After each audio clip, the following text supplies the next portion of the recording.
Oh, hi everyone, and welcome to today's episode of the Heroes of HumbleWood.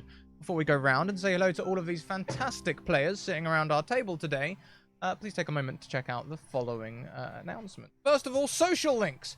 There's no such thing as social distancing, simply physical distancing, and these are the tools that you can use to remain social whilst physically distant.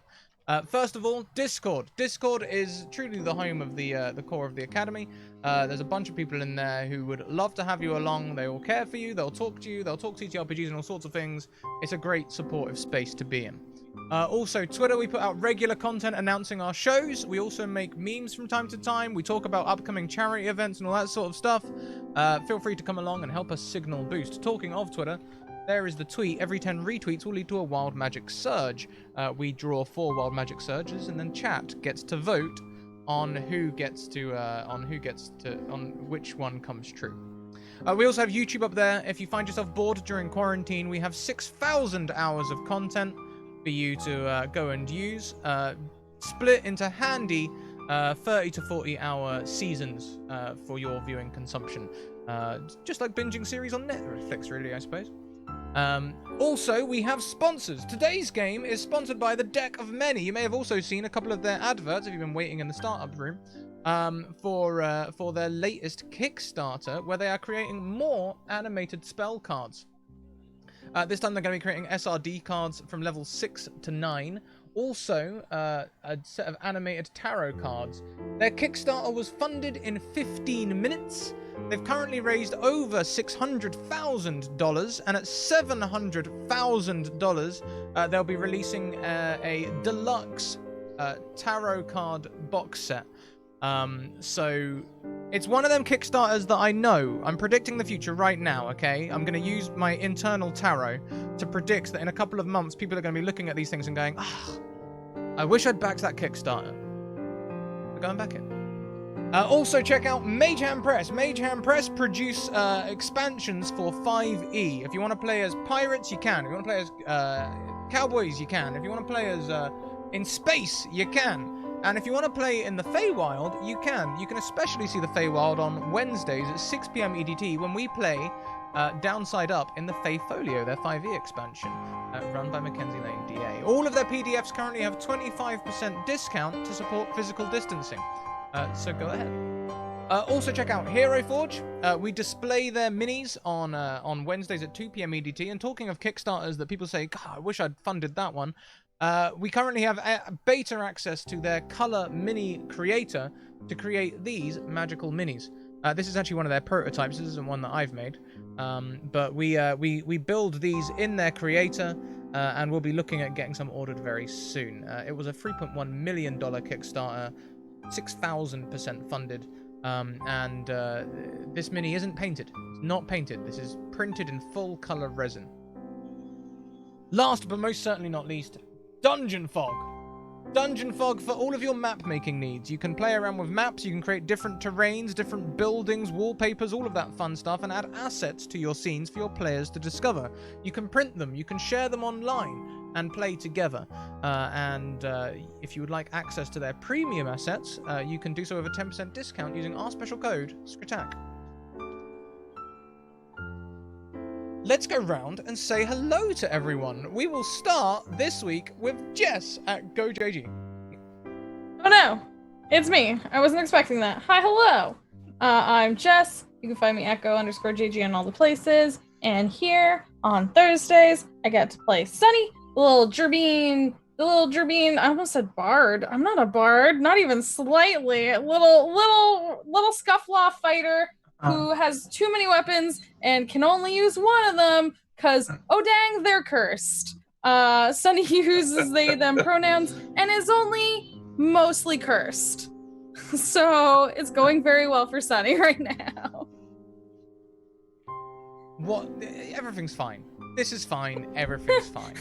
Yeah, it's fine. Next around the screen, we have 8-Bit Rabbits. Hi, I'm Rabbit. I like to dance and play video games. You can find me on any social media at 8-Bit Rabbits. I'm on Twitter. I'm on Instagram, and I like to talk about video games and clothes. I'm I'm just gonna go. Hang on a second.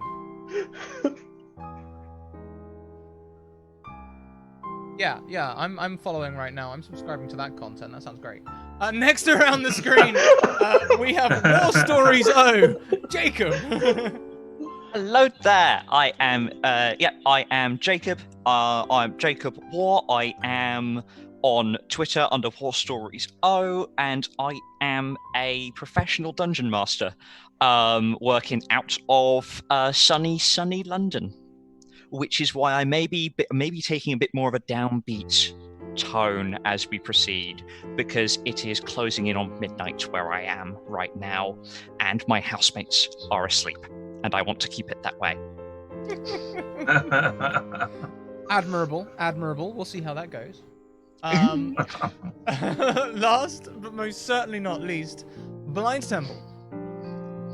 Hello, everybody. I'm Blind Temple. I'm at Blind Temple on Twitter. Still, I handle blind accessibility needs. For anybody that's blind or has blind friends or family that would like to get into D&D, I can help them do that.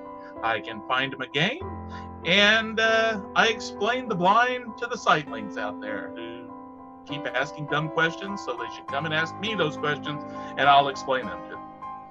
I play Red, a small red-tailed hawk ranger that is Sunny's bestie, and I think got us both into too much trouble this time, and we'll see how it turns out. Yes. Well, we begin today's session in the library, only very briefly to recap the very end of last session, as our heroes found that the lower library was locked as it was late at night. Rather than getting rest and returning in the morning, they decided that they would pick the lock, and Sunny proceeded to pick the lock with their greatsword. Yep, it went like that.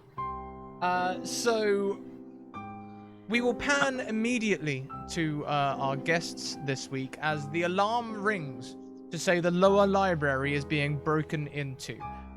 You will have... Gotcha, I'll figure that out. Thank you for that, DM. Yeah, the lower library has been broken into. That's what this alarm means. You know it. It's a keening wail. Who'd like to go first?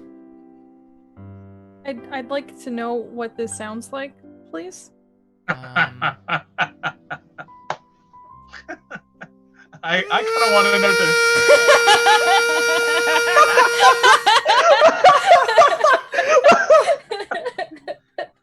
So Fred Flintstone gets off work then. Pretty much. Okay. All right. Good job, Jess. You get points for that. Magnificent. Who'd like to go first? I think Ro is going to immediately wake up to that. She's a light sleeper at the best of times. I think she was working late in just another part of the library, and her fell asleep over her notes and her research. She is going to snort herself awake, just kind of blowing tufts of paper off the desk she was working at, and nimbly leap to her feet, look around, and just kind of get her bearings, grab her stuff, which is so she's not armored at the moment, but she is going to grab just kind of a penknife type thing that she has, make sure shuck over her kind of half cape druidic focus, and bound as quickly as her curven limbs will take her down. She spent a little time here, so she knows like where a lot of the stairs are and stuff like that, so she's able to use some leaping to actually leap down between stories and cut some time off, but she's just kind of heading down there as quickly as possible. Yeah, of course, and fortunately, we as we know, the Avium is pretty accessible, especially in comparison to the Citadel. But we'll find out more about that later. And it's very easy for you to take the shortcuts that you know, if somewhat risky, and you can speed down. How about is it Gian? Is that how we're spelling it? John. Gian. Okay. Gian. Gian. Can I get a description of the room? Where are you? The alarm will be going off in your room, Okay. so or wherever you happen to be. If you're up late studying, or so you tell me.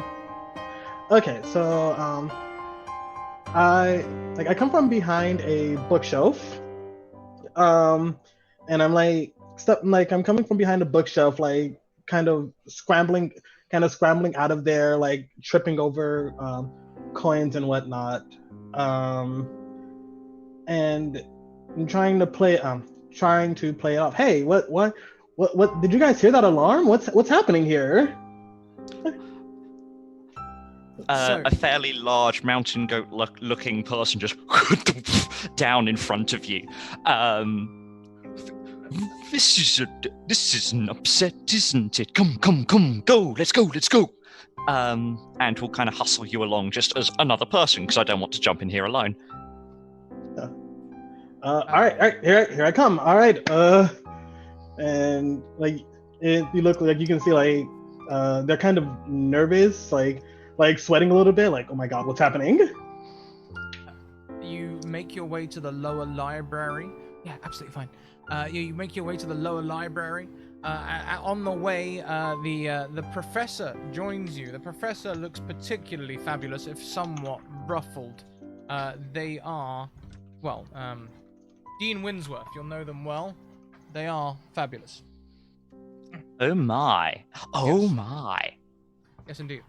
So they hustle along with you, and before you know it, Sunny Red, it seems like only a couple of moments ago that you broke the lock before this small hit squad of academics are upon you, including the dean, including Ro and Jan. So describe what you look like as the remains of the lock lie on the floor, shattered.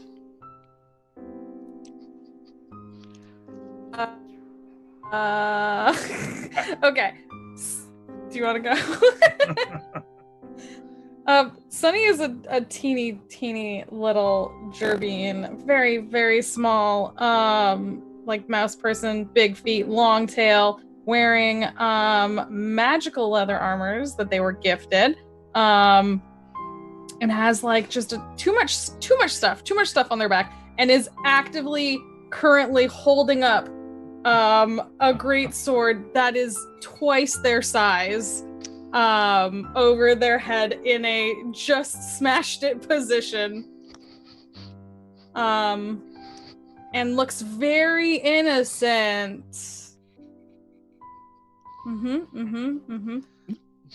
Red will look around and go, well, that did it. That got rid of that bandit lock. Yeah. Wait. Yeah, I'm sure that was a bandit lock. I've seen them before.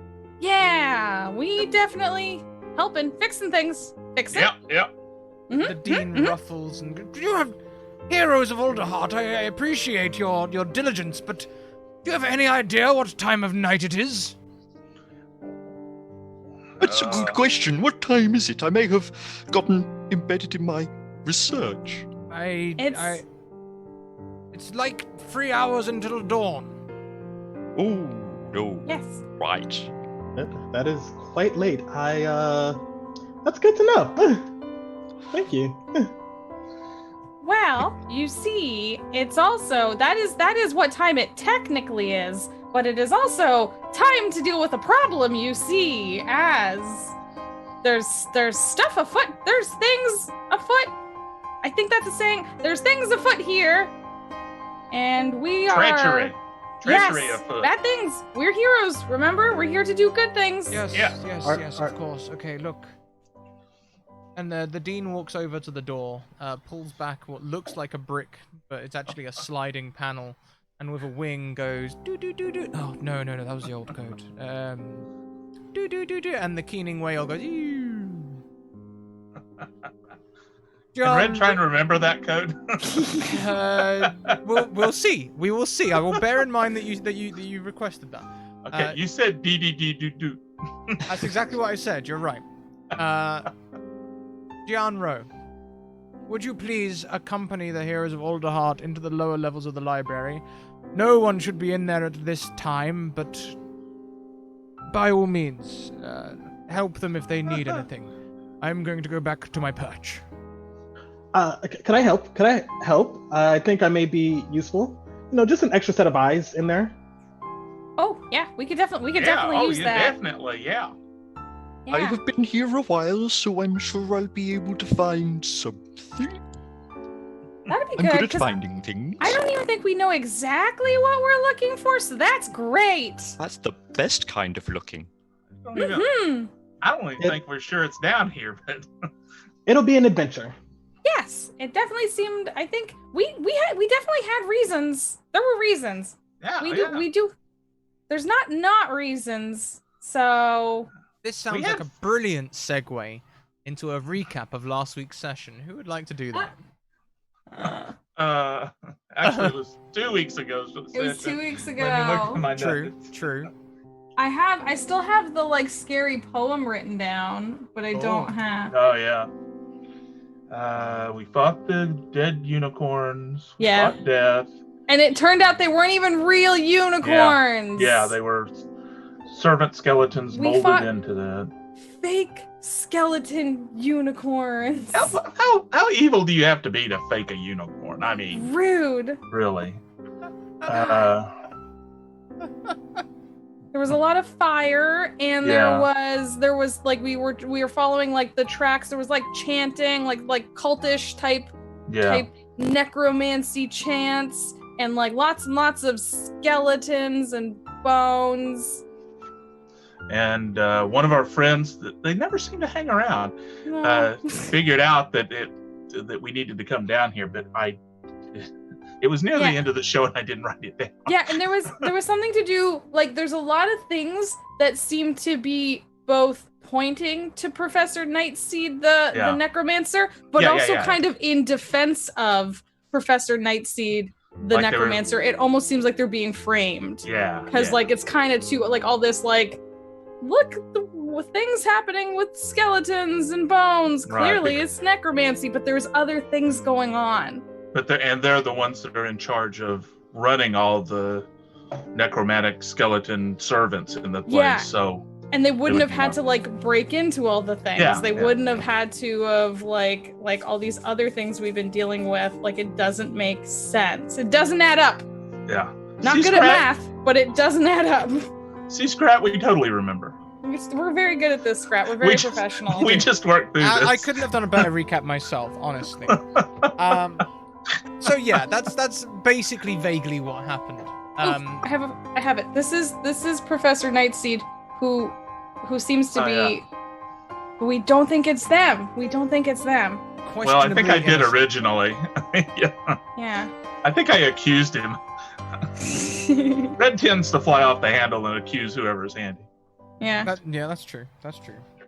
Okay, so we had discovered that it wasn't Professor Nightseed. You even, I believe, went to question Professor Raven, the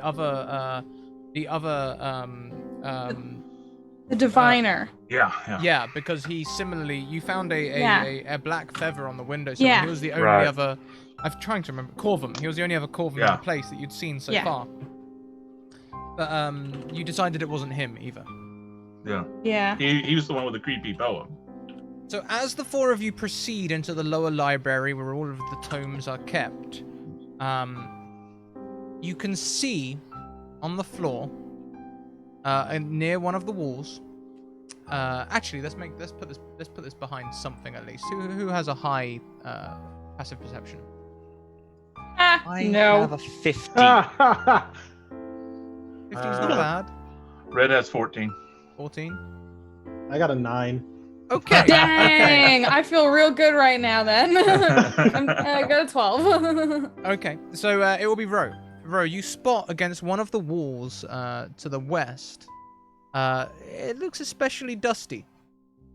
Perhaps as though the servitor skeletons hadn't been cleaning in that area. So much so that the footprints trailing through the dust are extremely obvious.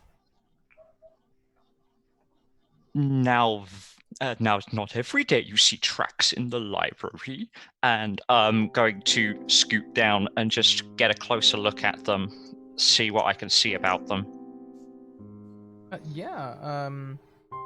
They seem to be birdfolk prints. Birds don't wear shoes, so it's difficult to place them in like a size, but you'd probably guess. Give me a survival check actually as you investigate these tracks. There? Jeez. Oh, wow. Okay. They are light, indicating a light person, even for a bird. They're about, they've got 3-prong things, and they walk in a slightly, they walk in a very deliberate manner, indicating to you that these are the footprints of a strig. The strig are the owl folk? That's correct. Yes. Some strigs been wandering where they perhaps shouldn't. And the servants haven't been clearing up properly. You said you were sure that Nightseed wasn't behind this? Pretty sure. Do the prints continue just onwards and away into the darkness? I'm presuming it's quite dark. Do you know, Or on that survival check at a 22, you can see the prints leading towards a wall where you can see a scuff mark on the floor. wing beats. Not wing beats. Ah. Big, heavy scuff mark in a slightly rotational pattern leading from the door. It's not Sunny because Sunny is dumb. I just want to be clear. Sunny isn't dumb. They're not bright.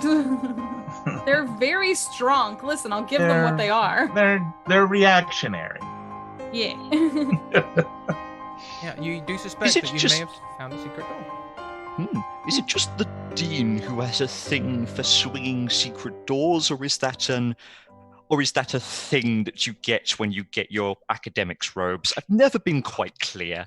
I don't know. You all are the ones that go here. We're actually just visiting. Yep. Well, I went here for a whole week once. I'm educated. You bear the mark. You bear the mark of a true erudite spirit. Now, Jeanne, have you been down here before? This isn't familiar to me. Now, the lower library is typically off limits to students unless they have a specific pass. But academics can come down here if they wish to. You're likely to come down here if you want to research something specific and dangerous. So, with that information, go ahead. Yeah, I've totally been down here. Or actually, no, I have never been here. I don't Is have. that your final pass. answer? I don't have a pass here.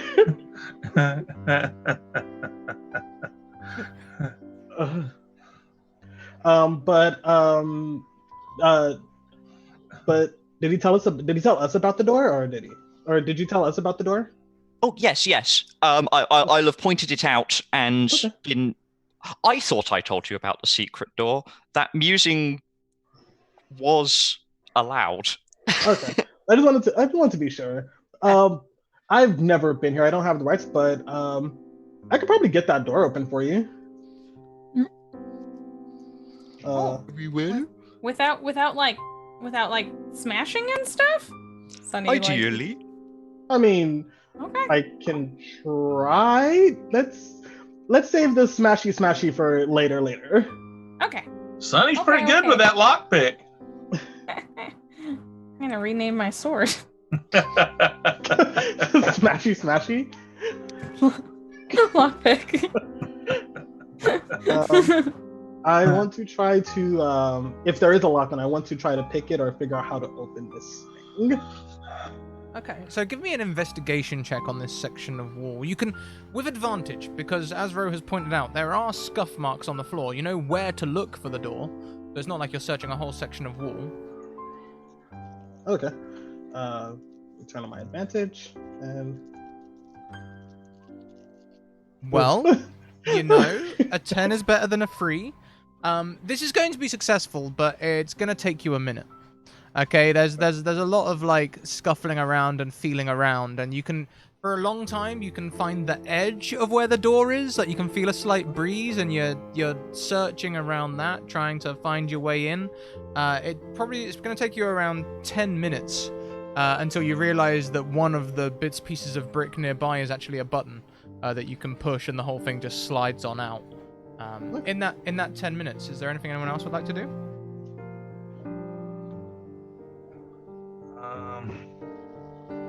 I guess. Vidine referred to you as Heroes of Alderheart. You've come from the west as well. That's right. We've been working for the Bird Council, trying to solve There's a big walking mountain thing that's on fire, and we're trying to deal with that. Is that related to the grove at all? Yes, yeah, that's where it's at. Ooh. It threw rocks at us. Oh, right. Yeah, Well, it's very good you came across me then. I am, but a sapling, but I am a tender. Oh! Yes, I've come here seeking extra information that may help our cause with the source of the Bernie. Ah. There was a technical term there, but it's very late. It's so late it's early. You don't look like a chicken to me. That's really interesting. Yeah. I didn't realize that all the tenders we've we met. Yeah. But that's great. Yeah, we actually before we were the Heroes of HumbleWood, we actually came from Meadowfan, where the bandits and the fire were already on their way, and then we went and had to do a bunch of stuff for the Alderheart, and then when we went back to check on it again and try and help, then it got worse, and it was much worse. That dagger was an idle click. I haven't just randomly stabbed someone. Yeah, no worries. Just blah blah blah blah stab. All right, time for PvP. Yeah. John, it's at this moment that you find the brick. Here you go. Click. Told you I could figure it out. I'm a genius. Wow. Okay. And with a Tomb Raider 1-esque gravel grinding along the ground and sound, this large section of wall splits away. This door is huge, but it leads to a very small corridor. As in, there's 20, 10 or so feet of door, but the actual ceiling is only a few feet high, and it's just blank wall up above it. I see. Yep. Yeah. Are there any markings on the behind hidden wall, or is it just a blank wall and someone ordered the wrong size door? It looks like it could have been a Secret Doors R Us special. Okay. Perhaps commissioned for a much larger folk. Yeah, there's no clues or anything here. However, at the end of the corridor, you can see into a small room. And as the hidden door creaks open, a musty smell washes over all of you. It would seem that this place isn't visited often. This place needs a shower. Indeed. That is the smell of evil. I'd recognize it anywhere. I'm a hero. Right, Sonny? Well, yeah, I didn't. What do you mean exactly? I didn't realize we were sniffing out evil now. Oh, you can't sniff out evil? It's just any bad smell now evil? No. I've told you before, I can smell an ambush. That's true. Okay, you're right. You're pretty much never wrong about that. So, wow. Whether it's intended to ambush us or not. So, is it you smell out an ambush, and then you have to work out if you're being ambushed or doing the ambush? Exactly. Fantastic. In which case, would you like to lead the way? I certainly would. I'll do it. You got this? Okay, I'll go right behind you. I ain't scared. Okay. You make your Stand in front of me, and hopefully nothing ambushes us. I would like to do the ambushing. Red will sling his bow over his shoulder, since if he gets in a fight, it'll be up close, and he'll draw his 2 daggers. Of course. As you make your way down this corridor, your nose filling with that musty smell, you step into a room. Bookshelves line the walls, but they're mainly empty. And there is a table against the right wall. A cushioned chair sits in the middle of the room. Most of the furniture is old, except for the chair, which appears to be a new addition. There is a simple wooden door to your left.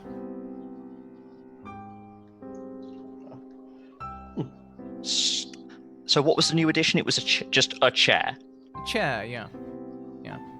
And despite the musty smell, this room looks quite clean, as though it's seen recent use. Huh. Red will walk across the room and sit in the chair. That's The chair That is definitely a thing. is so- comfortable. We've been up all night. I just had to get off my talons. They're killing me. Should we find out what's behind that door? Should we? It might be worth something. Potentially. Did you want to knock first, or you just want to go barging in, just in case? Well, it's worth perhaps just to listen. I think, and I just like to lean my ear down to the keyhole, if there's a keyhole. I don't know. Barging in's kind of our brand. I like to stay That sounds quiet. I'm going to stand. I'm going to shuffle back about a half pace. I'm going to reach my hand out to the door, and I'm wearing a. It's an animal skin of some kind. It looks quite warm. It's definitely too warm for this climate. And I'm gonna reach out, and I'm wearing it as the paw is being worn as a glove over it, and the hairs kind of bristle slightly as arcane energy channels down it, or natural energy channels down it, and I will cast Detect Magic. You detect necromancy. I sense dead people. What's in there? I yell. We're doing the ambushing this time. Is it like multiple small signatures, or is it just kind of a big aura of oh no? Well, there is one big necromancy. Mm-hmm. And then when you start to analyze it like that, there is another smaller enchantment. Interesting. Seems like someone is up to no good round here, or certainly up to something dangerous if it's in the lower library. What kind of books are in here? The bookshelves are mostly empty. You can see one of the books on the shelf nearby. It reads the Travels of Jared the Raptor. It is a popular book amongst younger readers, maybe adolescents, a bit of teen fiction. So we've got a room full of mostly empty shelves, a chair but no desk. It doesn't look like a research room. There is a table on the other side of the room, but Okay. it doesn't look like it's laid out like a desk. Definitely no research goes on in here.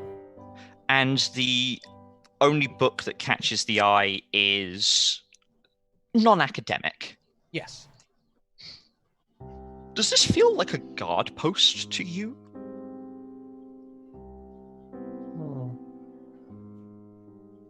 Somewhere to sit and wait.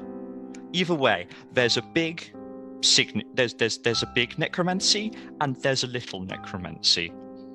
What? They come in different sizes? Of I'm course. just they telling don't you. teach you that in school? I'm just giving you the data. I Oh. didn't go to school. Well, yeah, they taught me that. Yeah. I'd like to use my thieves tools to pick open the lock using my fast hands. Sure, by all means, roll me a thieves' tools. Dang! There was quite a complex lock on this door. John, why don't you describe how this looks? How do you pick this lock apart? Okay, so I take a hairpin out of my tail and I kind of like wrap it into a kind of hammer shape, and then I take a needle out of my bag, and using the hammer I push against the tumblers, and I kind of like push in and out with the needle to force them into place. Then once I hear a small click, I just turn it, and the door slides open slowly. As the door slowly opens, it reveals a person behind the door, Hello, levitating in mid-air. Hmm. You will all recognize this person as Mordain Swiftgale, the librarian. Except, Mordain is upright, his eyes are closed as if he is sleeping, and he is surrounded by a field of swirling grey energy. This is out of my realm of expertise. Heroes, what do you say? Is there? Fair. That was the little necromancy, I'm guessing. That is the big necromancy. That's the big necromancy. The big swirling grey, that's the big necromancy. One That's the big- human-sized necromancy. Or One human-sized folk-sized. necromancy. Yeah, humble folk-sized necromancy. What's the That's the one. little necromancy? The little Correspond to. enchantment is Yeah, on the door. that's the one. It is a pendant. If anyone would like to recognize this pendant, they can make me a history check. I studied history when I went here that week. I'll try. I've been studying old jewelry. Sure. 21. Dang. Okay, yeah. Anyone else getting in on that history check? Why not? Yeah, no, not so much. Yeah, not so much. Red got a 7. Great. Sunny abstaining or? I'll try, but I have a -1 to history. I don't know where I would have. No, I don't think Sunny knows. Okay. Red is almost positive it's jewelry. Oh, if it's jewelry, that's right. I might know. Hang on. Yeah. No. Nope, 7. Same as red. We got this. Yeah. Oh, okay, You jewelry, low jewelry. rollers, though, even though you may not recognize this necklace, you feel as though you've seen it somewhere before. It's familiar. Does it look very nest-like? No. Okay. Gian, you recognize this necklace. This is the necklace that Mordain Swiftgale has taken to wearing around the Avium for the last few months. This is the kind of like, so the librarian, they wear this a lot, like all the time. I guess it's enchanted. And they've taken it off, and now they are elevated. Sorry. Actually, out of character. I was gonna do this in character, but out of character. Does this, actually, no, I'll do it in character. I turn to Gian and Ro, who both seem to know a lot more about this goings-on and stuff like that. And I'm like, so is this something, people do themselves often here? Or is this something that you would have done to you? Or, like, is this just normal in this school? I know this necklace is probably worth a lot. I'm more concerned about the hovering person. Can I see? Is there anything else? What else is in the room? Well, that will require an investigation check. There doesn't seem to be anything that a passive check would pick up. Okay. Just cautiously, I'm going to I'm going to take the penknife dagger thing that I've got, and I'm just going to kind of underarm throw it forward a bit, just to see if anything funny happens to it when it gets near the grey stuff.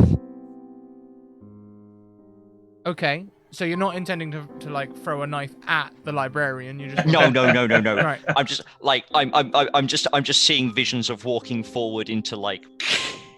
Okay, yeah, sure. As the knife sort of like handle first sort of lands against Mordain, the grey energy sort of gathers around it a little bit, and then it sort of slides down gently. It looks like it has the sort of consistency, viscosity of jelly. Well, we're staying away from that. And I'm going to start edging around the corner of the room. To note, his body isn't completely covered. You could, for example, reach his wrists or other parts of his body without touching the jelly, but you can shuffle around it. Okay. Maybe an investigation check. This is a closet. It is a closet. So. So it's like a broom closet or something. Yeah, sort of that sort of size. Yeah. Oh right, I see. Okay. I'm going to drop detect magic in order to cast guidance on myself, and roll an investigation check. Boop. Okay. On a 15, as you're looking around, you can, there's not a lot here. It looks like a section of this room has been used for shoes, but as you put your hand against the back wall, your hand passes through it. The back wall is an illusion.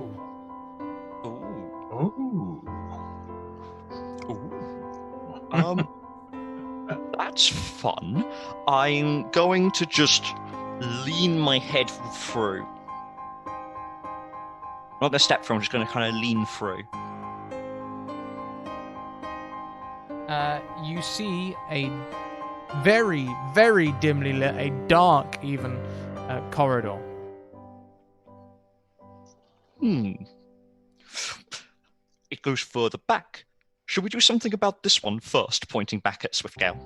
Well, I got a question. I got an out-of-character question. When was the last time we saw this guy? Earlier today, he was in the interrogation. When Sonny came around, Yeah. He was there. Does he look exactly the way he did then? Is there any different? Can I do an investigation or insight or something to see if? Sure, give me an insight. Okay, because that's what Red's good at.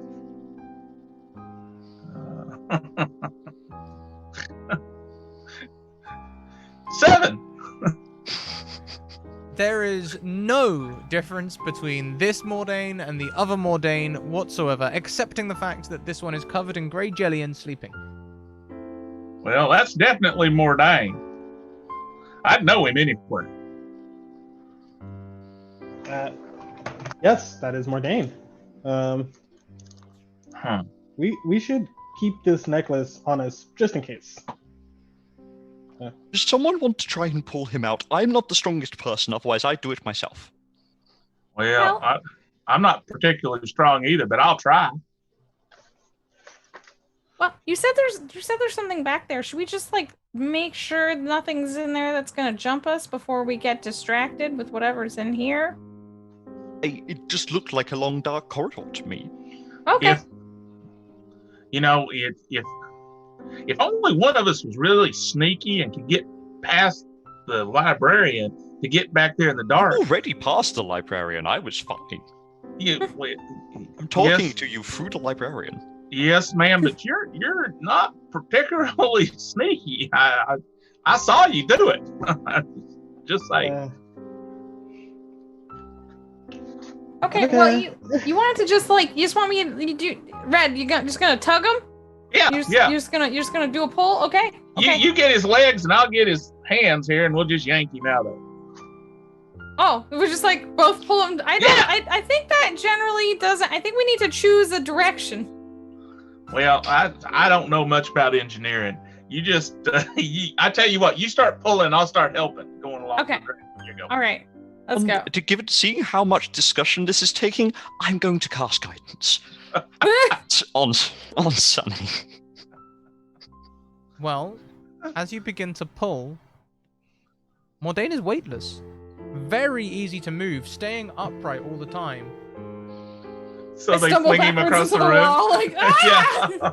Yeah. I used way too much force. Yeah. He ricochets off a wall. If you were to trip and let go of him, he does slow to a halt.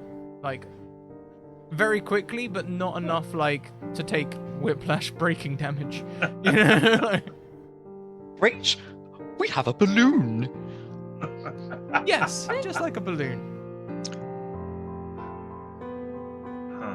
Do we want to bring him with us? Or does he seem fine here? Well, if there's an ambush in there, he might make good cover, but I'm not convinced he's a bad guy yet, so we might not want to do that. That's why I was trying to ask if we knew if, like, you know, he went to, like, he decided to take a nap, or if someone made him take a nap, because those are two different things. Yeah, I don't think somebody decides to take a nap standing up in a closet. You don't? No. Wait, you do? No, that's how we always used to do it back at the orphanage. Wow. All right, then. You learned something new every day. See, it's a good thing I came back to school. That's also how we learned to do it on the long trails in the mountains. For you always had a buddy to make sure you didn't fall off. Amazing the similarities between our cultures. He doesn't have a buddy, so that's bad. Exactly. That's why I'm concerned. Okay, We well, always need a nap buddy. well, John, you have the necklace. We can leave Sleepy here to sleep. Just maybe, can I make an effort to, like, push him into a comfortable resting place? Like, in a somewhat, like, place contained... him above the chair? Yeah. And, like, lean him against it, kinda, like... You can't change his orientation. So he's the stuck, Z like... axis is dead straight. Okay, wow, okay. I, like, I fiddle him into a corner, and then I put the chair there to keep it, like, I, like, wheel the chair in to hold him against the wall so that he can't go anywhere if he, like, wakes up or falls or anything. Like, You don't that's want to real. breathe. The air conditioning comes on and blows him across the room or something. Yeah, exactly. We don't want him to float away, so we'll just, like, that's, like, just put some extra, like, slide some books and whatever's around. Just, like, make him a little, like, Just hut. brace him a little bit. Yeah. There you go. I think he's good. I think he's safe. There we go. You just, there. All right. Would anyone like to investigate the necklace? Oh yeah, I love jewelry. I mean, you're the one who has it, Jan. Yeah. Yeah, Jane. Like, Huh? I'll look at it myself. 17? On a 17, you can tell that this enchantment is in a necklace. It looks like you're going to need to put it on to figure out more about it. You think that's how it triggers the magic, because you need to put it on. So I can tell that you have to wear it for the magic to activate. And I volunteer Red as tribute to try this on. I mean, you know a lot about jewelry. Oh yeah, I know everything there is to know about jewelry. You know, I took that one class that week. Yeah, why don't you try it on? All right, yeah, here, I'll lower my head so. Would you like to divest yourself of any sharp objects first? What? You mean my daggers? Yes, your daggers. Put them back in the sheath. Yeah, that works. So I put the necklace on. As the necklace slides over Red's head, Red transforms into Mordain Swiftgale. Ooh! Completely that's indistinguishable from him in every single way. Can I tell that I've changed into Mordain Swiftgale? Yes, this isn't like disguise self. Your Right. height changes, you feel tubbier and smaller, and your eyes kind of move closer together. It's very uncomfortable. I don't think this is a good look for me. What do you guys think? It's a convincing look, I'll give you that. Pull it off well. Does his voice still sound the same? His voice sounds like Mordane's voice, a very nasal, descending. What did you say again? Do you think I can pull it off? Is how it. Yeah. I asked if it was a good look for me. Is it a good look for me? You're very handsome. Sunny goes like, "Who are you? What the?" Red lifts the necklace off. Goes, that was weird. The necklace is stuck to you. No, it's not. You can take Yo, it off. don't you? As you take the necklace off, you transform back into Red. It's very uncomfortable, though. The cursed heroes of HumbleWood. Wow. All right then. That means you understand this now, Sonny. That means when we saw the librarian earlier today, that wasn't the librarian. That's somebody imitating the librarian. Is that what that means? I think that this is the real librarian, the one stuck in the corner over there. Oh, we've And never actually met the librarian. Right. And somebody's been sneaking around wearing this necklace pretending to be the librarian. That's so I figured that out all on my own. You're so smart. Red looks really proud here because he finally got a synapse to fire. I can't believe you only went here to school for 1 week. Just 1 week. I'm a natural. You like mastered it already. That's why I left after a week. Yeah. I'll just turn aside to Jean and go, the finest minds in the Alderheart, apparently. Oh yeah, geniuses. Absolutely.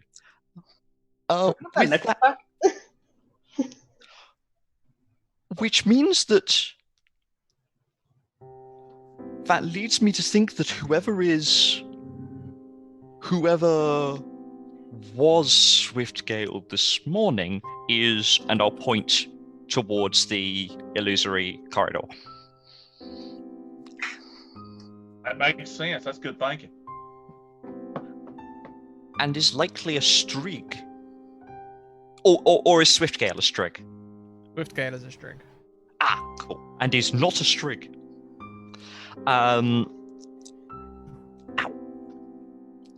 Should we... This is fascinating. Should we... there should be answers beyond, though. The only way to find out is if we go. Absolutely. And I think I'm going to be needing this. And Red takes his bow off and strings it and gets ready. Yeah. Oh, but before we go, we should bring that book with us. We should put it back in the library. If you insist, it's very tidy-minded of you. I'll just keep it in my bag for now. Very efficient. Great plan. Good. Oh yeah, that's a good place to put it. Yeah, keeps it out of your hands. Now your hands are free. You gotta keep it safe. It's on your person. Great plan. And you can, okay. That way you can use that fancy key again if we need to.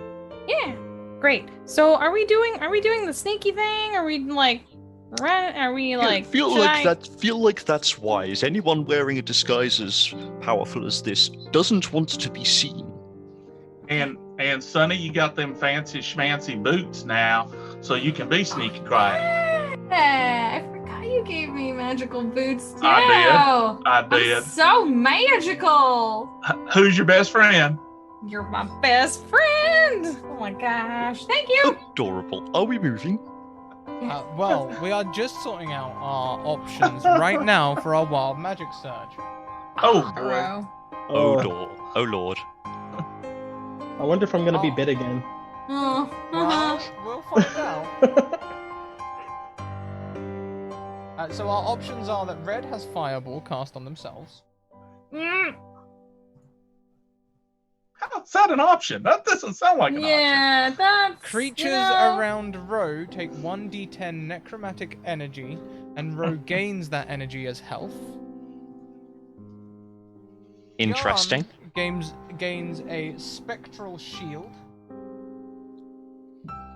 which gives +2 AC and immunity to magic missile. Oh, sweet! I like that one. That sounds good. Creatures around Sunny turn invisible. Oh, that'd be useful too. And I've shortened them down for the vote into Red gets Fireballed, Rogue gets Necromancy, Gian gets Spectral Shield, Sunny gets Lonely. Starting the vote now. 3, 2, 1, go. You know, chat, I've always loved you. I've always been true to chat. What does that even mean? I don't like it. What? I am totally down to be protected and not get hurt. So, as you Yes, go chat. As you and your companions travel down the dim hall, you are met with the unmistakable smell of death. There is no sound in this corridor aside from your own footsteps. You pass by empty rooms, all of which look to have been long abandoned. But soft candlelight seeps out from beneath a closed door at the far end of this corridor.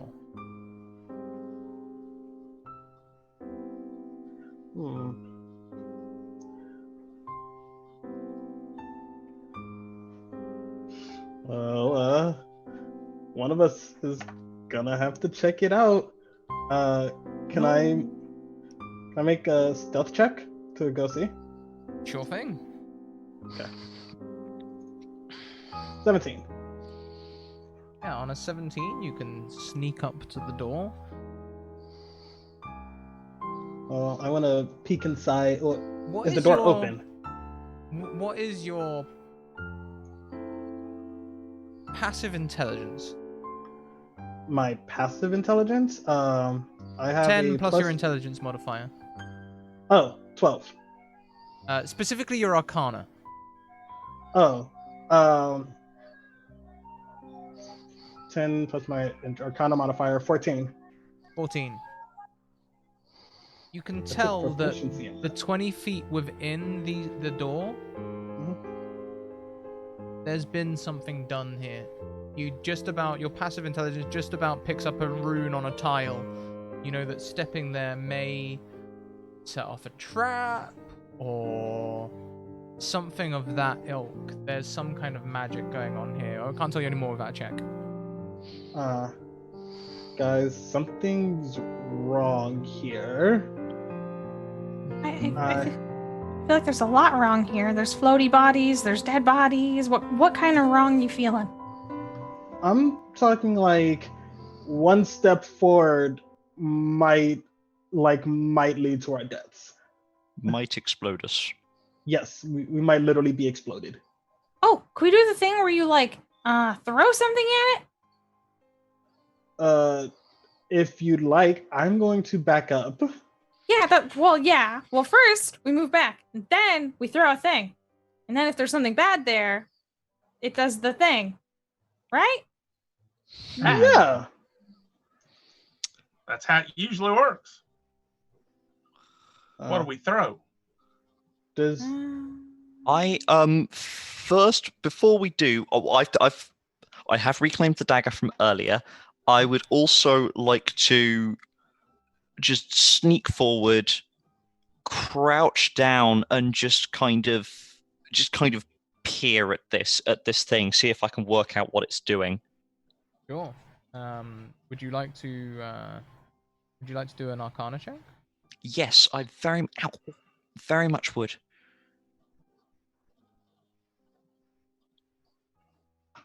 Ooh.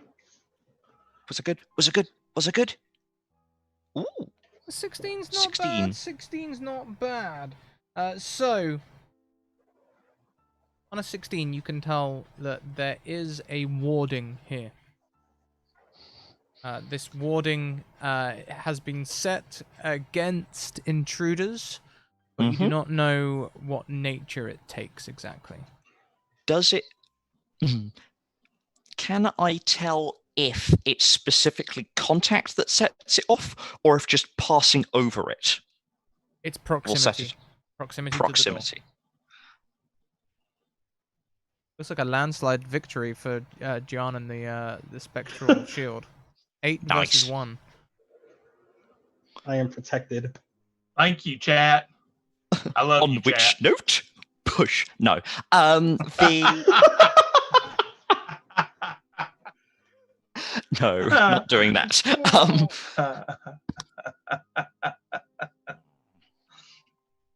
How nice a guy is the real librarian?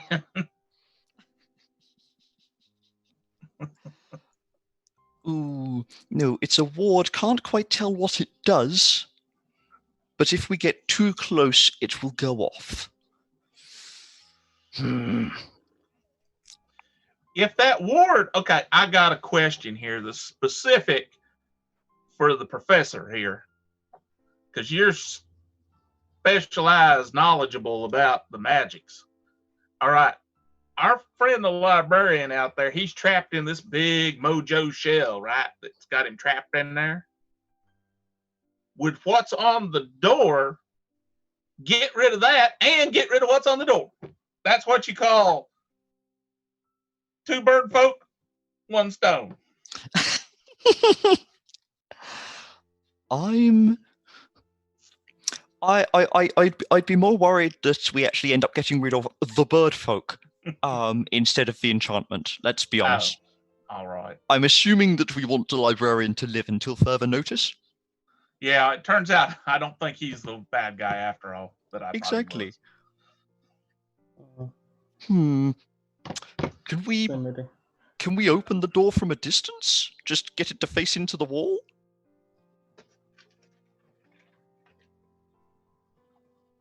Does anyone have any of those like magic hands or invisible Unfortunately- people or like? I'm real good at climbing.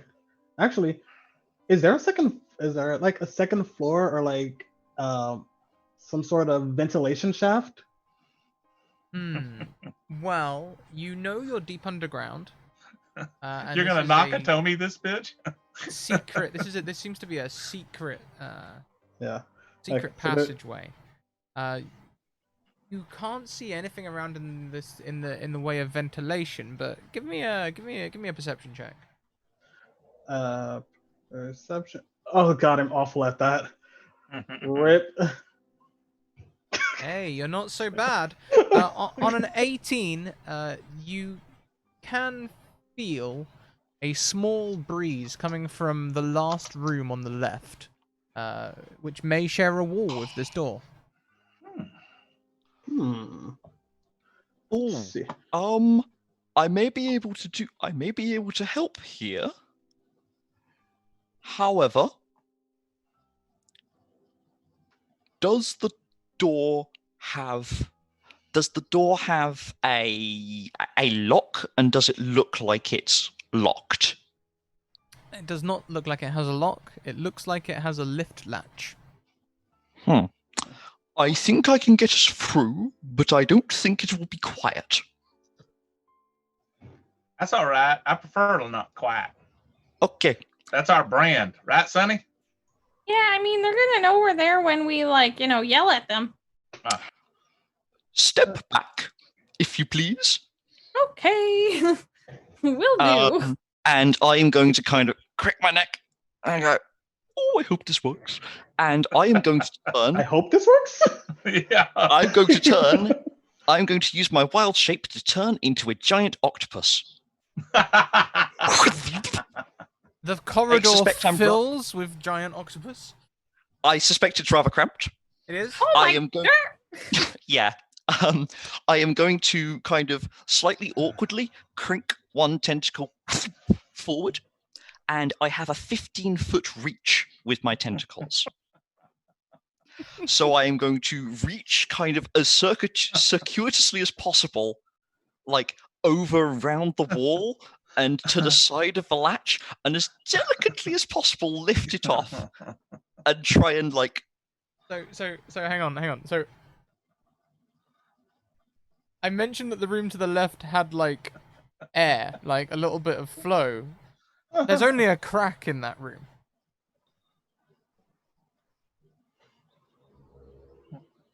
I'm Sorry, I think I've misunderstood the layout. I just thought we were at the end of the corridor and there's a door with a board on it. The instructions, Gian, when they made their perception check, was that there is a breeze coming from the room to the left, the last room on the left, which looks like it shares a wall with this door in the main corridor. Right. Okay. So we can just walk through the door. So there's a crack in the room next door, and there's a crack in the hall out here.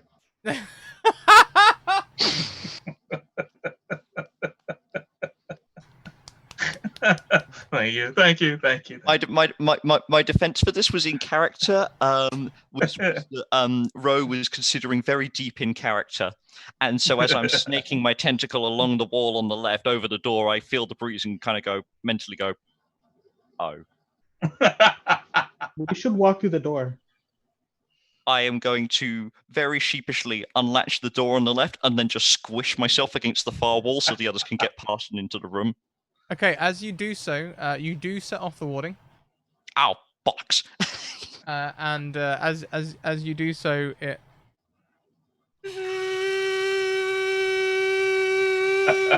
It's an alarm. As you open the door, you as your tentacle enters the thing, you can hear the alarm start to go off. As you rush to open the latch, you can open the door just in time to see the tail end of a corvum disappearing through a door on the back wall, followed by 2 servitor skeletons. Red rushes after him. I was gonna say the same thing. Can I go lockpick that door? Lockpick. Lockpick? I see. I've renamed my sword. This is my lockpick. I'm totally stealing that. Yeah. I've been sitting So here good. thinking of the homebrew magic weapon I'm going to build. Only way that would be better if it were a giant hammer of some kind. So then, this room that you've opened up is a giant laboratory. Though you see from your doorway the people leaving from the opposite door, as you enter this space, you see a total of 5 birdfolk skeletons who are making to block your path, to stop you. They are rushing to block you from chasing more, the corvum. In which case, can I right, octopodes aren't very fast on land, but can I brace myself against the inside of the door and just launch myself into the birdfolk with my tentacles? Just use We will my try it. We will allow this as an action, and then we will roll initiative. So, give me an athletics check using the octopus statistics. Yes, that is so. I'm going to do this manually. So,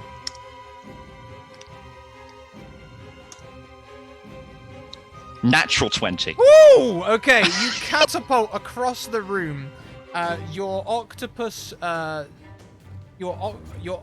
squiddly diddly form, knocking the skeleton folk out of the way. You see the corvum in this corridor, just as they seem to be casting invisibility. You see them wax away.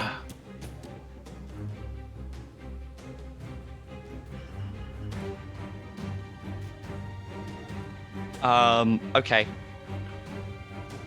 I've seen that. I presume I can't. I can't communicate, and I can't do anything else. We will roll initiative, please. Yeah.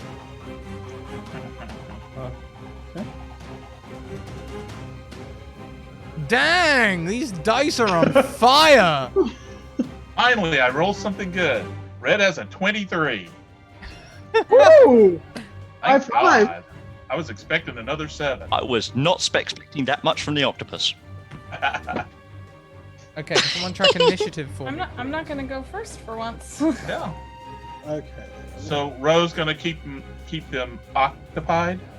Oh gosh, Ow. yes. Oh, Ah. amazing. So I canceled all the goodwill I had with the Kraken joke, right? Ah. Yeah, cancelled. What was Red's initiative again? 23. Oh, dang. Yeah. That's a tie with, well, I think Gianna's first.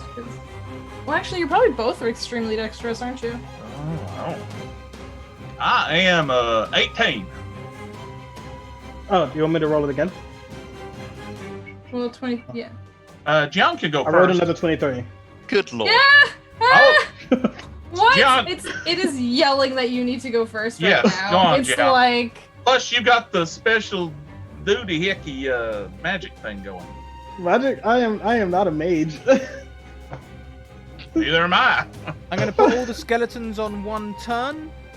They are at 10 in the initiative order, please, Jess. So Okay. I believe then it will be Yeah. John first. John, Yep. as combat starts, the book that you placed in your backpack begins to glow, making your whole backpack glow to your other party members, as it would seem that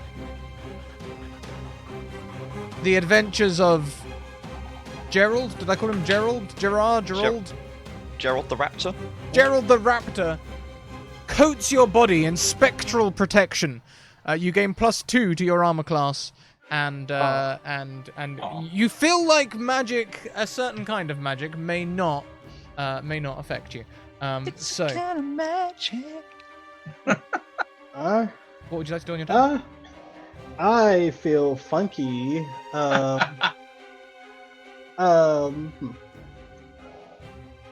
I am going. Okay, is there in? But it's a laboratory. So I'm assuming that there are tables.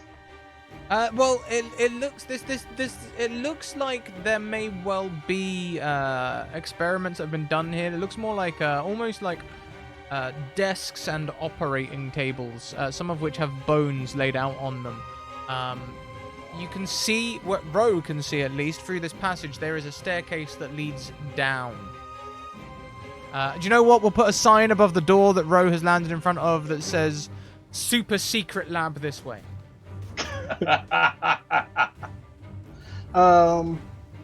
Okay. And fire exit. What? Wait, what? In that case, I will. I want to. I'm trying to think. Like, should I ignore the skeletons or?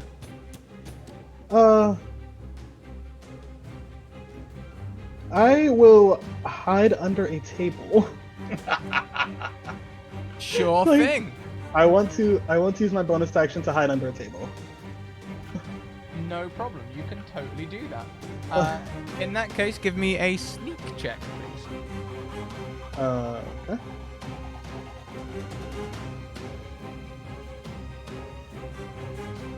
Yeah, 14's not bad. We'll see how that goes on their investigation rolls next turn. Okay. And then yes. I pass. Then you pass. Okay. So who's next, Jess? next is red. How tall is the ceiling in this room? Probably tall enough. How tall would you like it to be? Oh, 30 feet? We'll say it's 25, just to be spiteful. That's fine. All right.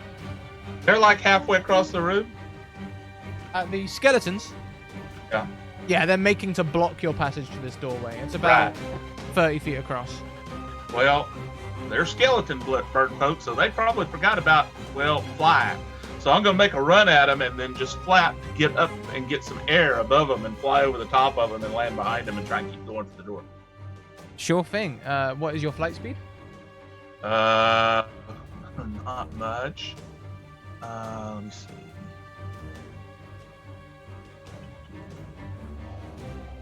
"20 feet. Okay, It's well, glide. you can It's get... actually glide. So, but can I use like acrobatics to, do a flip and get up there and then go over? Sure, give me an acrobatics check and we'll let you parkour your way up, though you won't be able to make your Alright. way all the way across the room. Alright. So there's that. I only rolled an 11, but that's a 17 because I am dexterous as all get out. Because you're pretty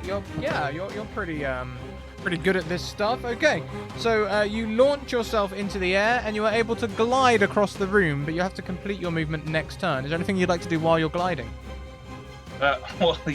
Yeah, I'm up there and I got my bow in my hand. I'm going to shoot a couple of times as I go over, or one time as I go over. By all means. All heroes can do this. Of course, it's in the playbook, Yeah, Heroes of Alderheart, play 1. Let me find my Vorpal longbow. Okay, thank God. I got a 16. I hope that's good enough.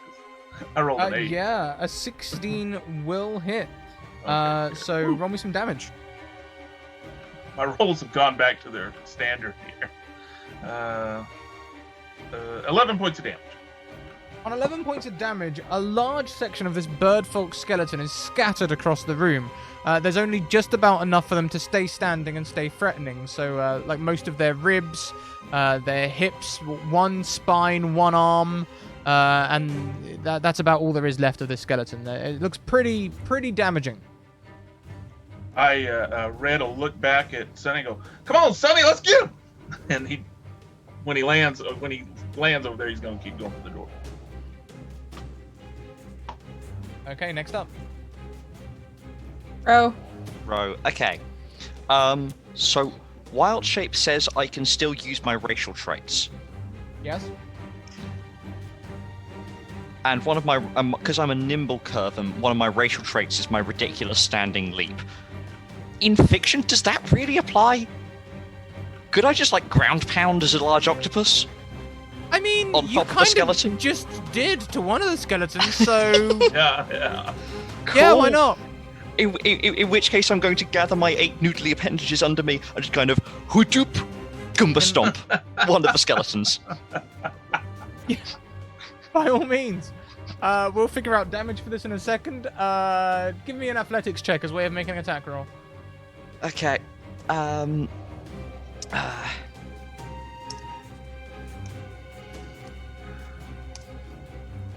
That's a 5. Yeah, unfortunately, maybe it's something about this the squid things. Maybe you're exhausted from the first time or something, but you just can't quite get this together this time. Just can't quite. I think I just tip over on my side. Yeah. Okay. Next. And me. Unless there's anything else on your turn, of course, right? Is there anything else? No.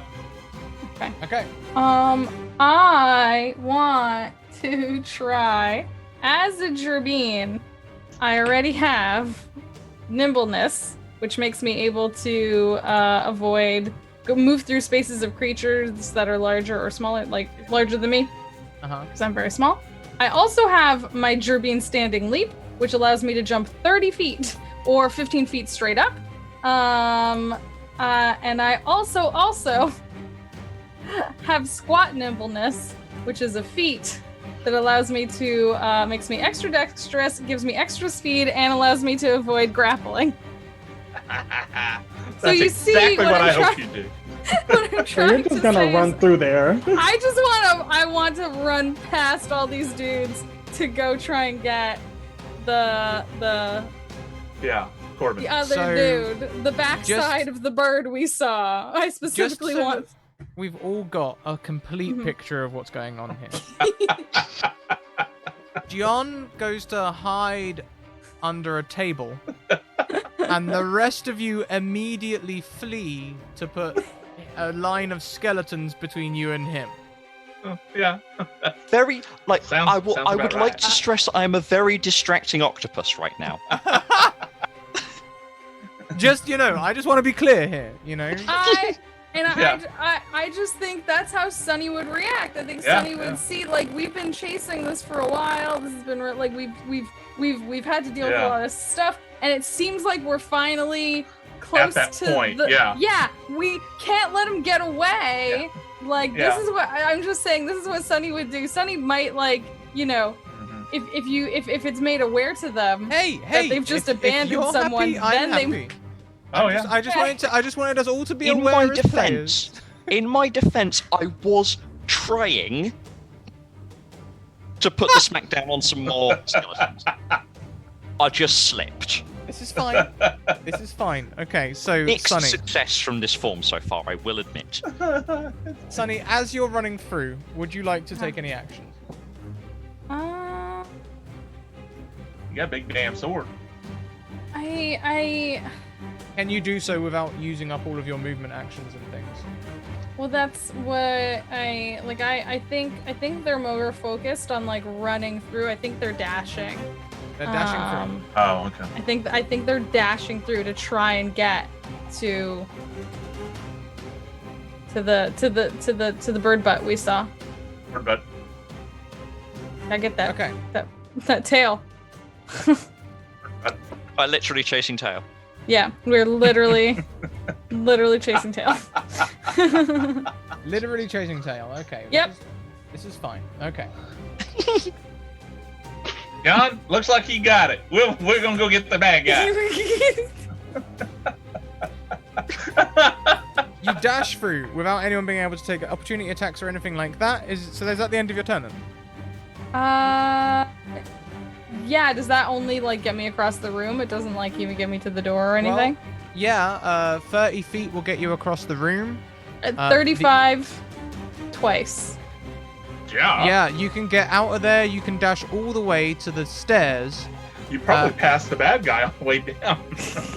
The thing is, when you get that 40 feet down that short corridor, squeezing past Ro, the octopi, of course, you can see that these stairs lead down into total darkness.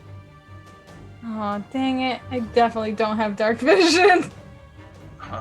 That brings me to look to see if I do. I definitely do not. I know for a fact I don't. Only a few of the HumbleWood races have it. Yeah. I have it. Yeah, okay, great. Figures. Well, you know, this went really well. It's like that cartoon thing. Sunny has to like stop on their heels, like like skid to a halt like crap. Yeah. Don't go down there. It's dark. It's dangerous to go alone. Take this. Yeah. It's dangerous to go along. Take me. Yeah, I guess. Crap. What a. Dang it. I'm looking. Water skin. I do have a torch. I have good. 10 torches. 10. Ro has 10 tickles, Would you and like I have to 10 use- Would Would you like to use your bonus action this turn to light a torch? Can I do that, please? You can. We light 8 torches, so I can just. How are you gonna walk then? You need I'm just gonna bounce like a seal or a space hopper.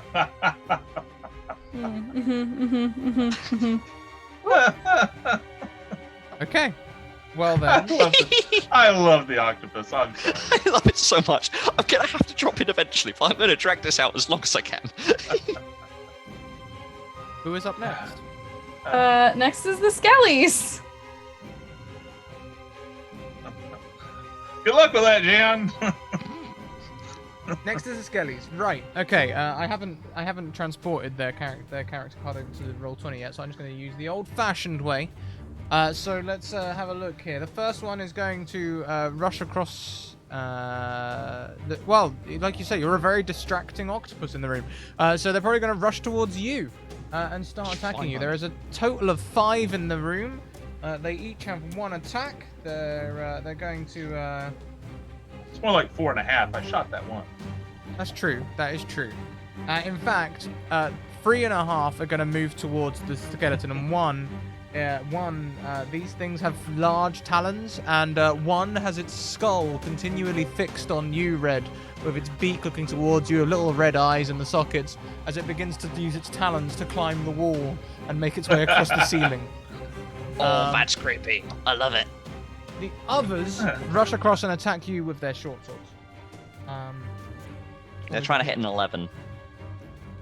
Okay, I'm hopeful. We've got a 16, a 10, a 5, and a 15. So 2 of those are going to hit. 50% ain't bad.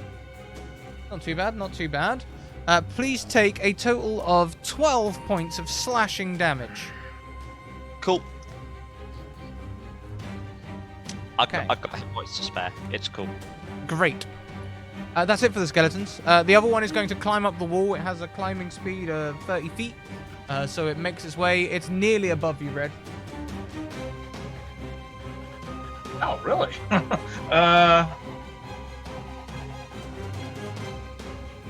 right. Is it my turn?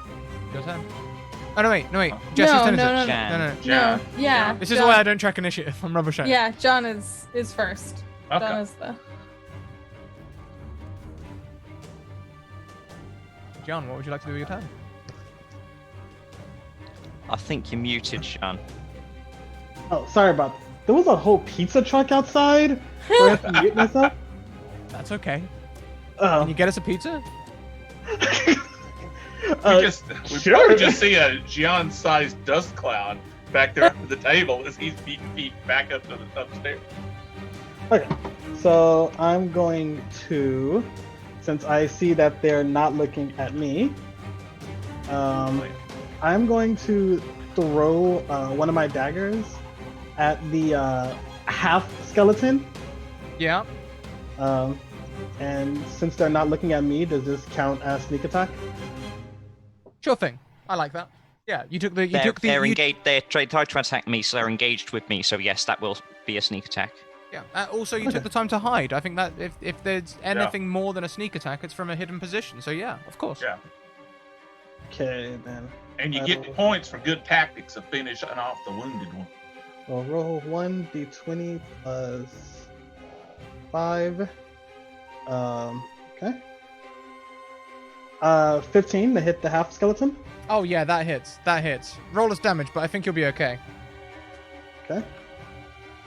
So that's with the sneak attack. The dagger I deal 13 damage. That is actually an attack roll. That's a 1d20 right Oh. there. If you click on the word dagger as its output in the chat box, you should roll damage on it. Oh. Okay. There we go. So, 2 points of damage with 5 sneak damage. This skeleton, surprised by the blade, crumbles to the ground. Its bones turning to dust as they hit the slate ground. okay. And then Anything else you'd like to do? Is there another table between here and the door? Because if so, I'd like to move forward to the other table, hide, and then hide again. Yeah, by all means, give me a sneak check. All A right. skilled rogue is such a pleasure to watch. 12. 12's okay. 12's okay. It'll be if any of them start looking for you, it'll be versus their perception. So we'll see. Okay. And that will be the end of my turn. Fantastic. Next is red. Next is red. Yeah, next is red after that. So am I going to take opportunity attack as I fly by that one hanging from the ceiling? Yeah, Yes, I know. indeed. I already know. Yeah. I made the octopi joke, and I knew it was going to happen. All right, I tell you what. I'll take the opportunity attack. I'll just keep on going, because that's what big damn heroes do. Fantastic. So as you pass under this creature, it's going to try and drop on you and grapple you. Oh, That is the attack that it's going to take, a grapple attack. I didn't count on that.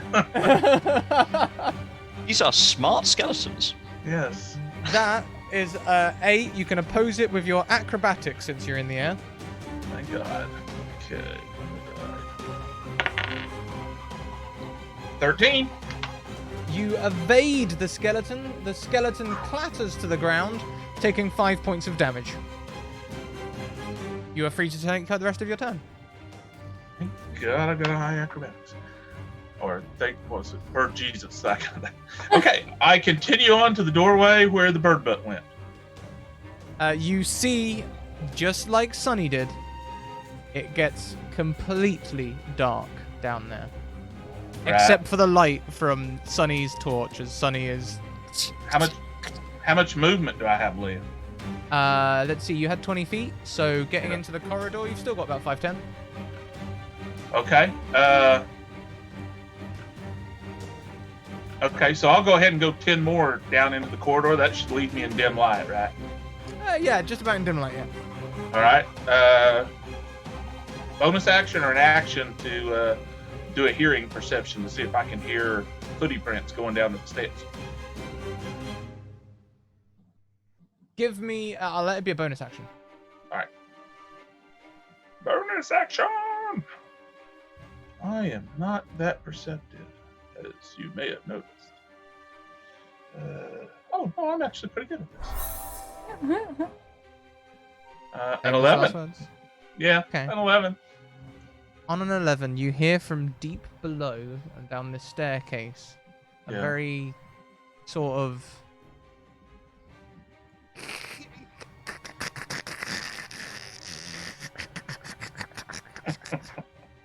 sound. Okay. Like it. Do I think that might be the skeletons that were following after him when he went through the door? So I'm not doing it justice. Imagine the sort of okay, you know in Jurassic Park in the kitchen Right. when Right. the velociraptors are doing all that stuff, it's that Right. sort of sound, a sort of Oh, the claws. Yeah. Oh, the Yeah. talking thing. Yeah, I got you. not quite that, but Right, but yeah. Right. That's great. Okay, and I can't see down this thing very well at all.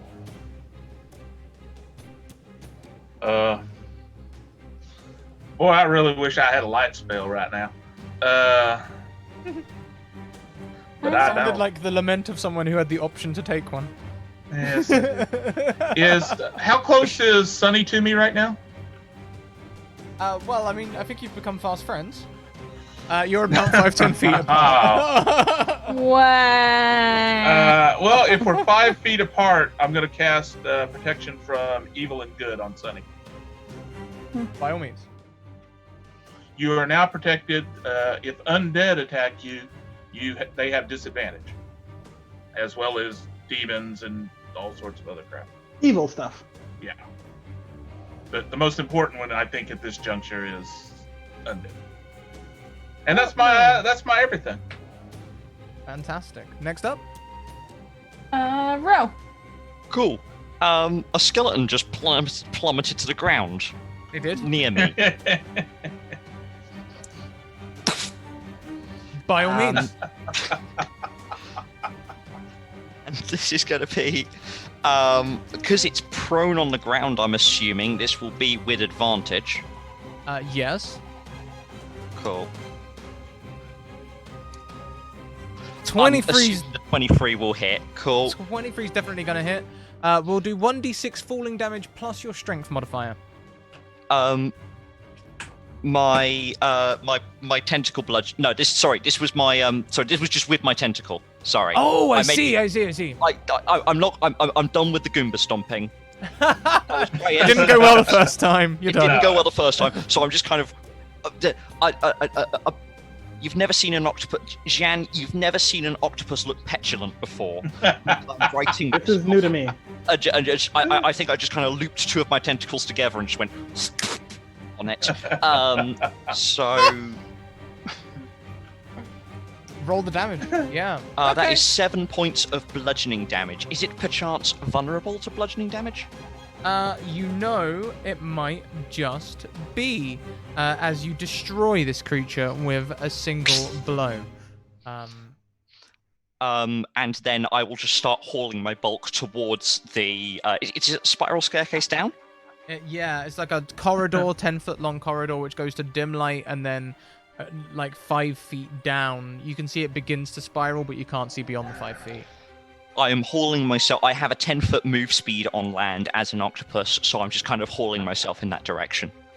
And am I right in thinking you have dark vision? Not as an octopus, Not as an octopus. and not as a curvid either. So Okay, yeah, so you can start making your way that way. Next up, Me. Sunny! It's always sunny in dark corridors. Oh. Well, can I? Did I get with the bonus action? Did I manage to get this light lit? Yeah. Okay. Can I hope, see 'cause I'm like? standing in it. Yeah. Can I see like a little bit? Yeah, as you hold up the torch, it illuminates bright light to within 10 feet around you, and dim light to 20 feet. Okay. So I can see that there's more stairs. Can I proceed forward? You can. You can proceed down the stairs. If I use my 35 basic movement, do I come across anything? As you use your 35-foot basic movement, you see that these stairs go down more than 2 stories. What? And that noise gets louder. Maybe this is, I like look back, I can't even see Red because I'm so far from him now. I'm just like, is everyone on their way? Yeah, just keep going. Go find it. Okay, well there you go. I just got the signifier to keep going. I checked and everything. I'm a responsible adventurer. I proceed. I will use my dash action to continue down. Okay, so with the dash action, with that small bead of light, you see Sunny disappear into the darkness. And I would like to finish your turn at the end of the round, if that's okay with you, Sunny. That's totally fair with me, yeah. So is next Jian or the skeletons? Skeletons. The skeletons. Great. No, yeah, because Jian's at the top of the round. That's right. Yes. So the skeletons, they all seem to hesitate. Sunny. I extend one tentacle and go. Sunny, as you get down there, your light illuminates the area around you. You come out onto the floor.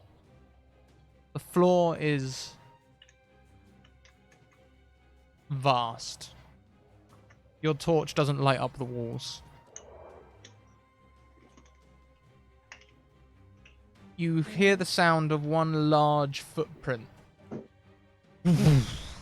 And dust sort of clouds around. God.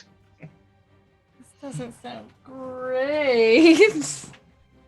One gigantic eye on the end of what looks like a 40-foot pelican's beak, but bony undead, leans into the light looking at you. As it leans in further, you can see that the lower half of its jaw is an opposing style pelican's beak. Creature is not natural. There is also an eye on its jaw.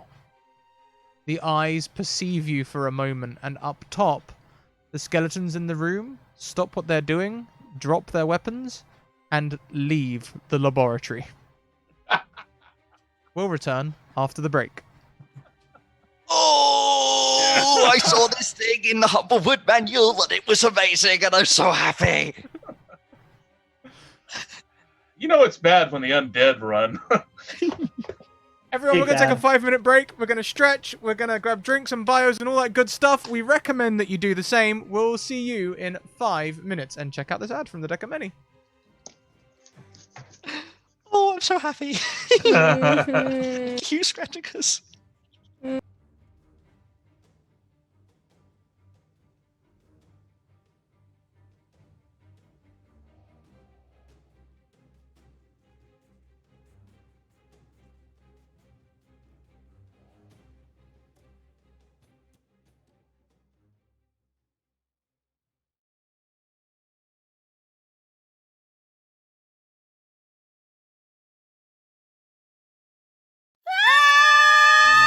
Oh no, Jimmy!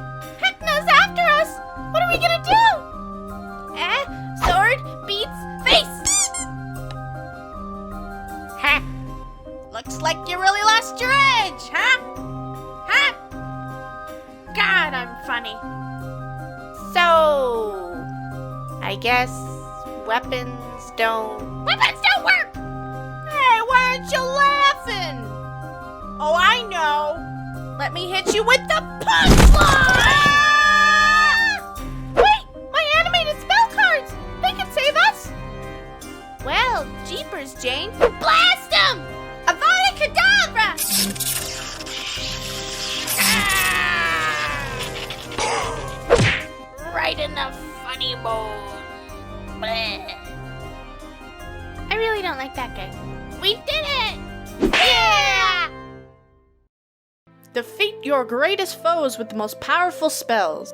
Animated spells are back, with level 6 to 9. Each spell card features 8 frames of looping animation that makes the spell come to life, and contains all the spell details on the back.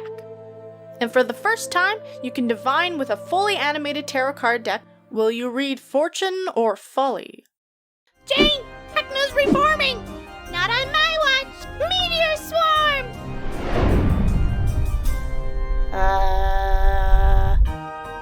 Go to animatedspells.com and back the Kickstarter today.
Welcome back, everyone. I hope you had a fantastic break. We left on Sunny having a large T-Rex peer at them.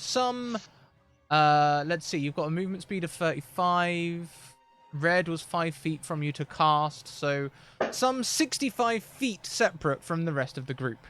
And with that in mind, why don't we launch straight back in at the top of the round? All right. So you said the skeletons left, right? The skeletons left. Wow. All right. Then I will go pick up my dagger and start heading down the stairs. Yeah, sure. How far do you move? I have a movement of 30 feet. Okay. Are you dashing or anything like that? No, I'm going to move slowly just in case there's like something else in hiding. John is a coward. Like, he doesn't like to fight. And so he's like, I'm not going to run down there. He's Honestly prudent. valid. They're like, I'm not going to run down there. Honestly valid. So you can make your way down. You don't even see Sunny and their light. Yeah, maybe you can see some sort of light at the base, but you can't actually make them out at all. I have dark vision. Oh, you have dark vision. Yes, of course you do. So you can see all of the stairs. You can see these stairs. These stairs are great. These stairs look completely safe. They're made of stone. You know, they look like old library stairs. You know, the ones that you can see through as you walk. But maybe there used to be something behind them, but there's not anymore. Okay. Great. Next in the round. I've forgotten turn order already. I'm sorry. Red. Me, Red. red. Thank you, Sunny. That sign language there. Red, being dashing, will do a full move down the stairs to get to Sunny. Yep. Okay. So you're moving in darkness to begin with. So maybe you jostle John on your way down. Excuse me. Yeah. You see the light at the bottom, and in that light, you see this giant creature leaning towards Sunny. Oh hell. Oh hell no. Agreed. On that side of the page, that's why. Oh. That's just wrong. And it is about T-Rex size. Right. Do I still have a bonus action left if I use my move and my action to move? You can dash as an action, unless you are a rogue, so you have a bonus action left. All right then. And how far away is this thing from me? Oh, I got this. Oh, it's like another. Let's see. They were 65 feet from you, so you've gone. Right. What's your walking speed? Only 25. I'm sorry. Okay, so you can get all the way up to around the edge of the light that Sunny is casting. All right. And the creature is on the opposite edge, some 40 feet away. All right. Well, what I was gonna do, I ain't gonna do no more. I'm done. Okay. I'll take a quick second to remind you all of you the things that you have at your advantage. Sunny has a nat 20 and an advantage. Red has a nat 20 and 2 advantages. I have a nat 20 and about 6 or 7 disadvantages. Ro has an advantage, and John has a nat 20. Ooh, nice. This is the bit where... So is that just something we can call in at any time? Anytime. That's a chat Fantastic. donation. You can use it like inspiration. Fantastic. But you have to call it in ahead of time. You can't. Yeah, call it before you roll it. Can't see I that see. you miss and Cool. then do it. Thank you, chat. Chat's awesome. Who's They after didn't Red? fireball me.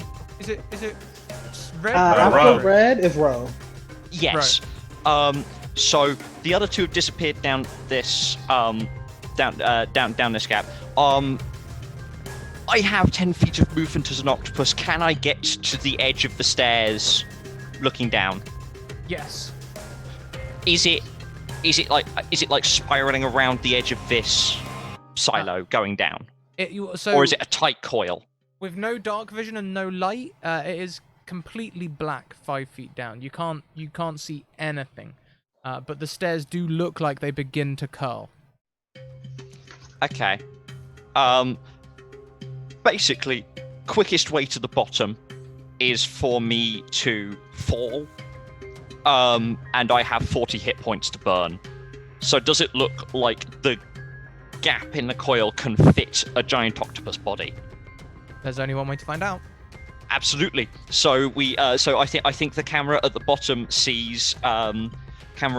We see Red darting ahead. We see Jam making its way carefully down the stairs, and then just. Okay, so that is going to be a 30-foot drop. I believe it's 1d6 per every 10 feet. Yep. So please roll me 3d6. I'll let you roll your own damage. That way Fantastic. I'm not culpable. Okay. I mean, he did also throw himself down the stairs, so it isn't even like a time when you're using an enemy on someone. It's true. That's 12 points of damage, which is yeah. So this giant octopus just down and onto the floor, and just this wet slap of mollusk, and as a bonus action, will resolve back into row, kind of crouched in almost Olympic sprinter position. Yeah, sure. I think from the change in the landing, you might have a little bit of like sand in your mouth, but apart from that, absolutely, yeah. Apart Just from that, and she's gonna breathe in, because octopuses can't breathe above land, so she's been holding her breath for the last 30 seconds. It's been quite strenuous. indeed. And I'm looking ahead. And that's my You turn. can see very similar to what Red saw. The skeletons are dead with a double D. But we'll add someone new to the turn order. Wait, Sunny. Fun. Sunny, it's your turn, right? It's my turn. Okay. What would you like to do? Is that okay? Would you like me to No, you carry on. I'd love throw for you my to turn down the river a little bit so that we can have some No, fun with you're- some skeletons? That fine. sounded kind of final. That You're it's fine. your turn, right? Okay. Well then, I think Sunny's Your time gonna. has come. Excellent. It's me. Sunny's just gonna shout, "Ah, there's a monster down here!" and then go running. What, away from it or towards it? No, towards it to smack it. That's it. This is I Sunny. Of course. Come on. I need to do a smacks on it.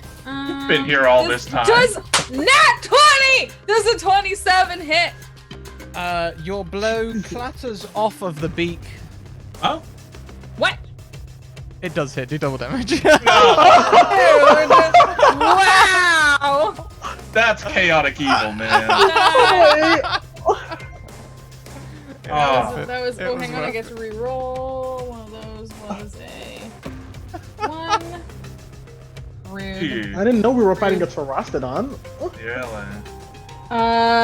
That's 19 slashing damage. 19 slashing damage. So, Yeah. yeah, your slash makes like, you know when like, a piece of metal scratches paintwork off of something? It sort of looks like that. Yeah. Yeah, but on its beak.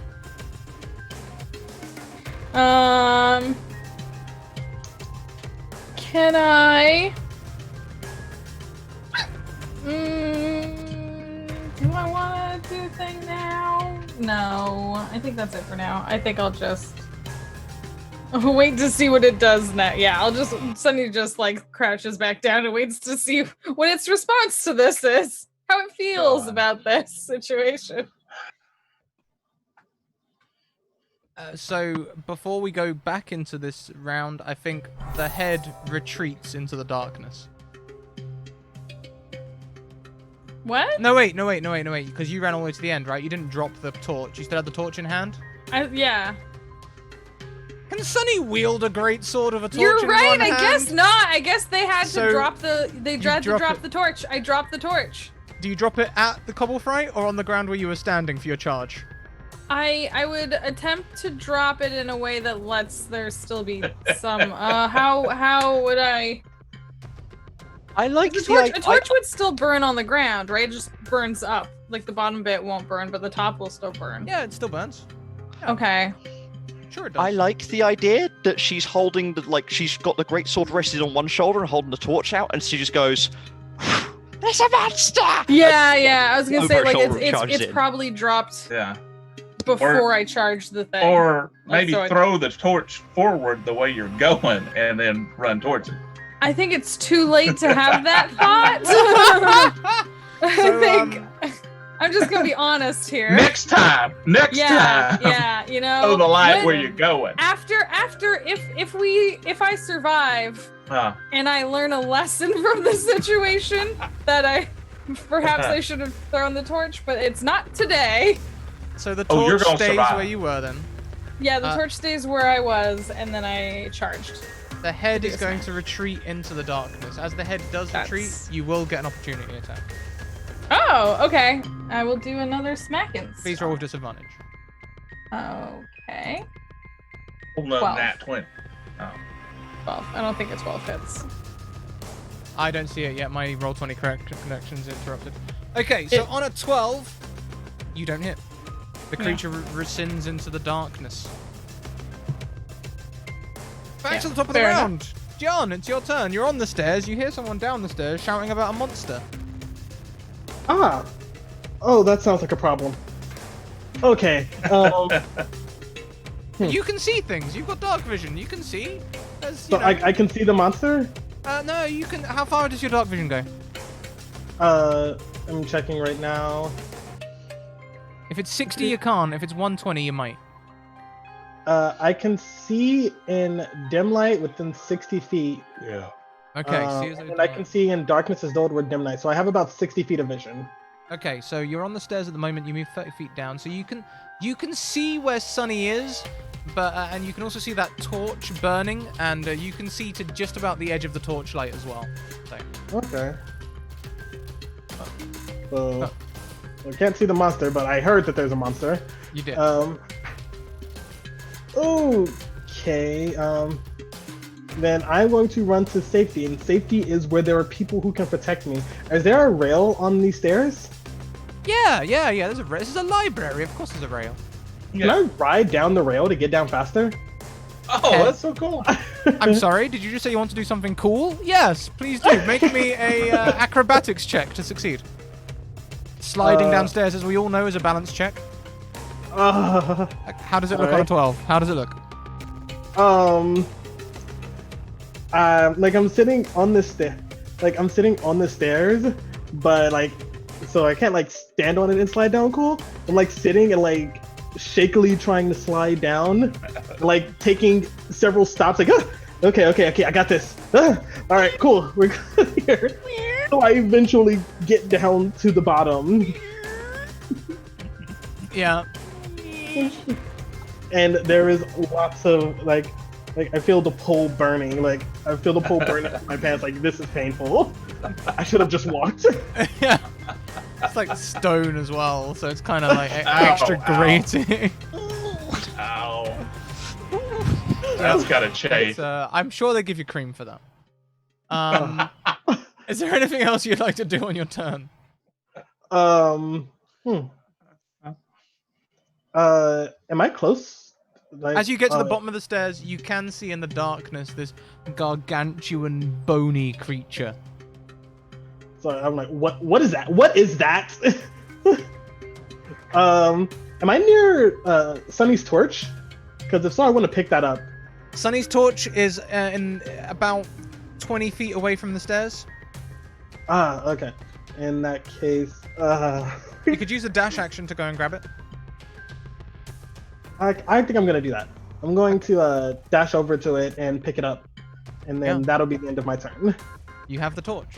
Okay, so we've given the torch to the person with dark vision. Got it. This makes Get the most use out of it. Yep, I agree. Well, Next. it got dropped on the ground. They were the only ones that could see it. That's true. Yeah, I was gonna say, and to be fair, they know where to throw it so we can see stuff. Yeah. That's true. That's true. And not off a cliff. It was Like, just right? There! Throws- I was, again, just stating what we're doing. There was no, you know. Uh-huh. No It sounded judgment. pretty You're in- judgy, You're though. inferring. Okay, well, I'll try and correct my tone. I apologize. Red next. It is red next. Redneck. I'm not a redneck. Red Genius. If you hadn't, I would have. I resent that remark. How far away is Red from the critter? Let's see, you were at the edge of the light. The light is 40 feet across. The light hasn't moved. Gianna's just picked it up. So you can see the 40 feet ahead of you in diameter are clear of monsters. All right. Huh. Then I will do another 50 foot of movement forward. Does that put me even with Sunny or past Sunny? That'll put you past Sunny. 40 feet of movement will take you to Sunny, but the light isn't moving with you, and you don't. There isn't dim Right. light in this room now. It's oppressive darkness outside of the torch. Right. Then I'll stop at Sunny. Okay, and I'll say as well, John, even with your 60 feet of vision, you can't see the edge of this room. Huge room. Swell. You're gonna stop at Sunny. I will stop at Sunny, and I will prepare my bow to bow somebody. Okay. Anything else on your turn? I don't think there's anything else I can do.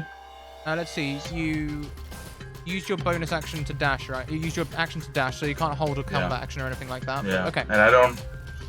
My bonus action is currently occupied with a spell, concentrating. So that's it.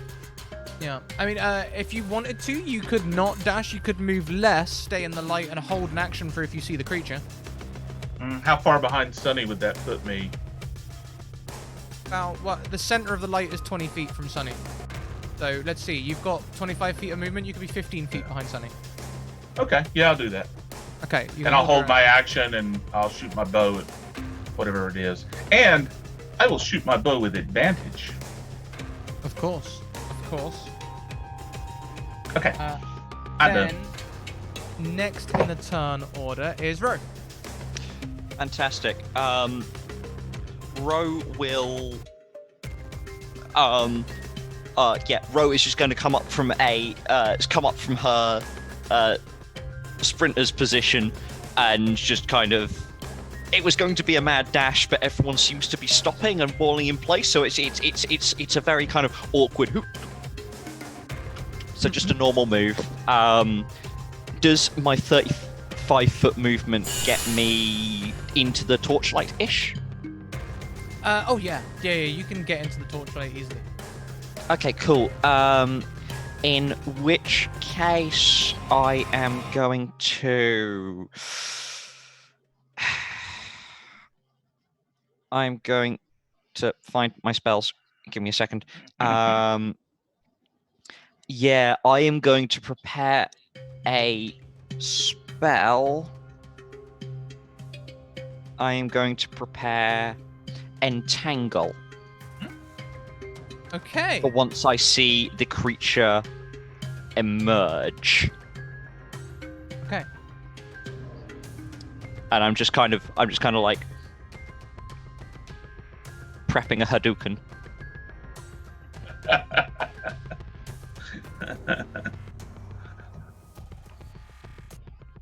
The creature steps forward again into the light, towering above you, Sunny.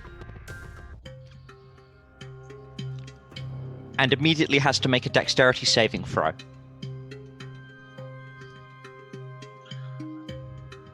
Does an 11 beat the DC? Nope, it's a 13 it needed. So it does. It is restrained. Restrained. Now, restrained is very different to grappled. Okay. So. Oh, I'm terribly sorry. It was a strength saving throw. Ah, now that is very different. Yeah, Yeah, I thought that might be. That Sorry. changes that to a 15 rolled.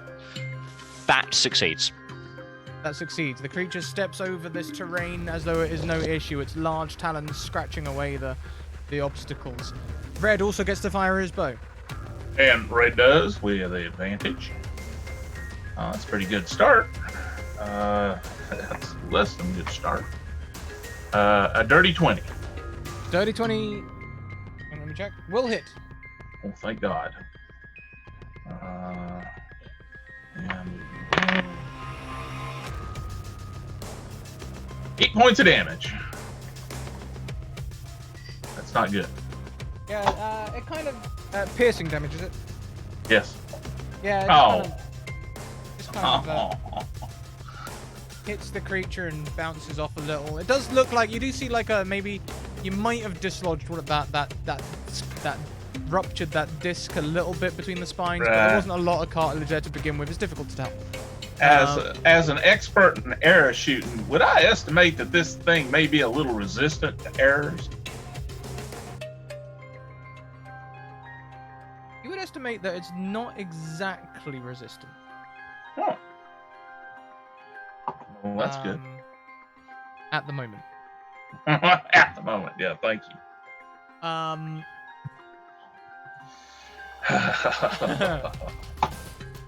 The creature is going to reach down, and though I described its size as T-Rex size, its arms are much longer, like Velociraptor arms. And these clawed appendages are going to come down, and they're going to try and grab you, Sunny. He wants to give me a hug. I'm going to use my nat 20 to grab you, which will make that a 27, which you can oppose with an athletics or acrobatics check. I have advantage against being grappled. Yes. So I'm going to attempt to roll. I'm going to attempt to roll. My athletics and acrobatics are the same. I'm gonna attempt to roll athletics because I am strong being. There's no way I'm getting this. You said 27? Yeah. 27. I literally can't. Anything short of a natural 20. Well, because I have a +6. So even if I get 20, it's 26. Okay, if you roll a nat 20, not if you use that nat 20 you've got banked, I'm not letting you do that. Yeah. But if you roll a nat 20, you can escape. Oh. You can do it, Sonny. I believe in you. That 8! Oh. That So is close. not a 20. That is not a 20. You are grappled. Rude. This is very rude. Hey, what are you doing? Hey, this is While not, you know? are grappled, you see its wings extend. Except these aren't wings. These are extra arms. As 2 more claws come in to attack you. Bleh. Multi-attack! Oh, wait. Whoa. Hang on. This thing's undead, right? Yes! It has disadvantage. Disadvantage on these claw attacks. Here we go. That's one for Red.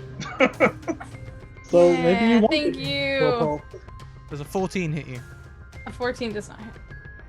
Because I have magic armor. And a 9 does not hit you. A 9 does not hit. Okay, put me down now. I don't like this. It's not nice. You shouldn't just pick someone up without their consent. This is very rude. Just because I'm little. I take this personally.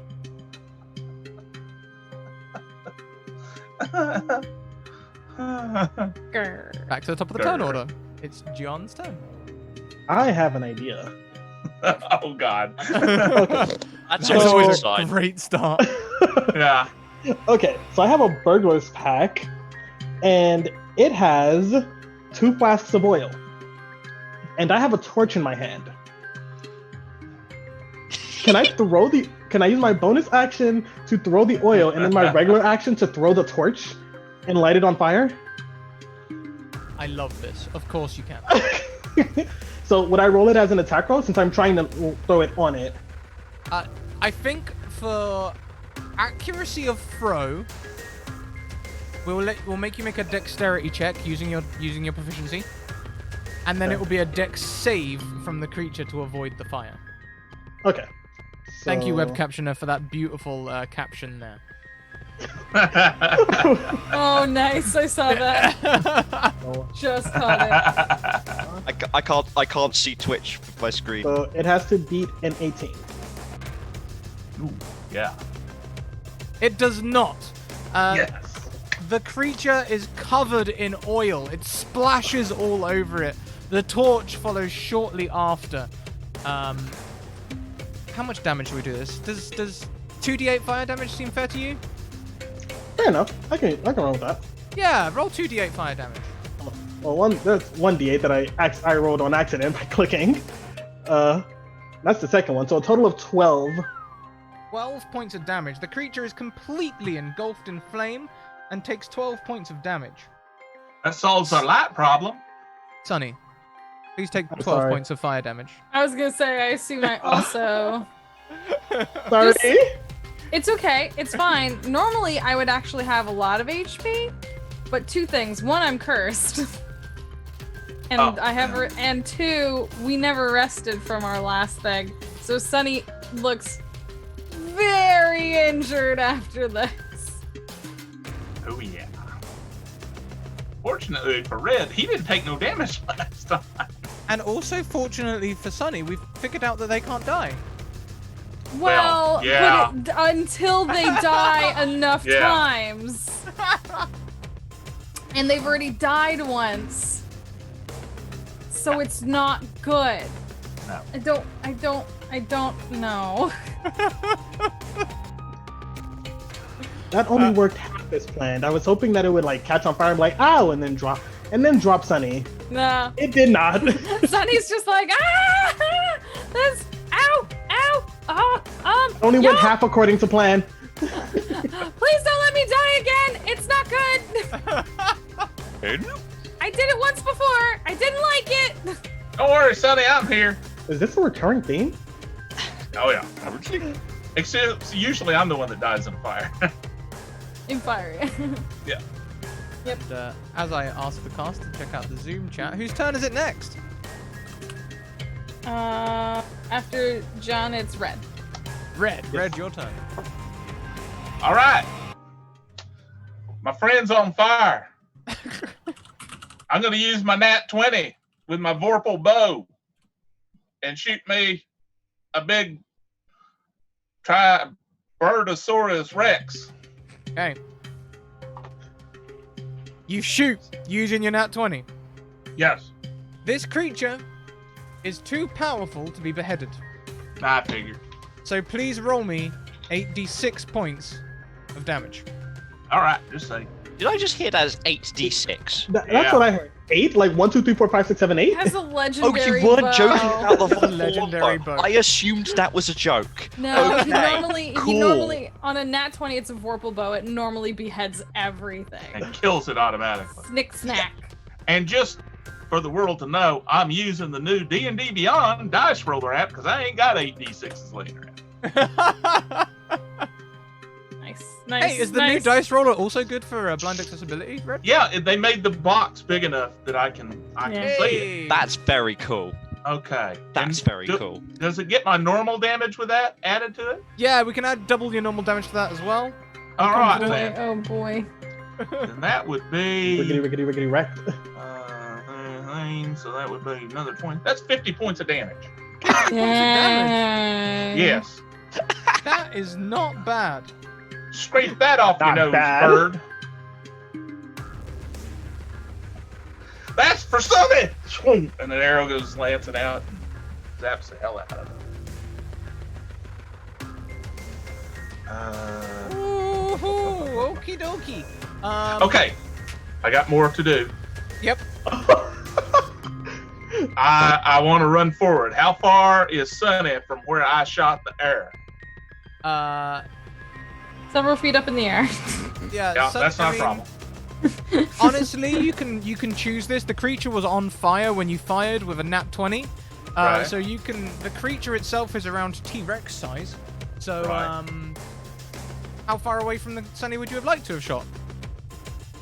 Close enough that I can now run up there and parkour my way up to Sunny. Roll me Yes, some going acrobatics. into the fire. Let's do it. Okay. Roll me some acrobatics. If you roll higher than a 16, you will avoid the fire damage altogether. I rolled a 9. Oh, These are only Sorry. 2d8, Temple. 2d8. Okay, hang on. But you do get to Sunny. You just catch Alright, fire cool. a little bit on the way. All right, I can take a little bit of fire. I've been burnt so many times. That's 11 points of damage. Okay. Okay. And like I See? said, I hadn't been hurt yet, so. Yeah, you're fine. Everything's fine. Oh yeah, Everything's fine. on fire And now, around you, and everything's fine. I have a bonus action, correct? You do. All right then.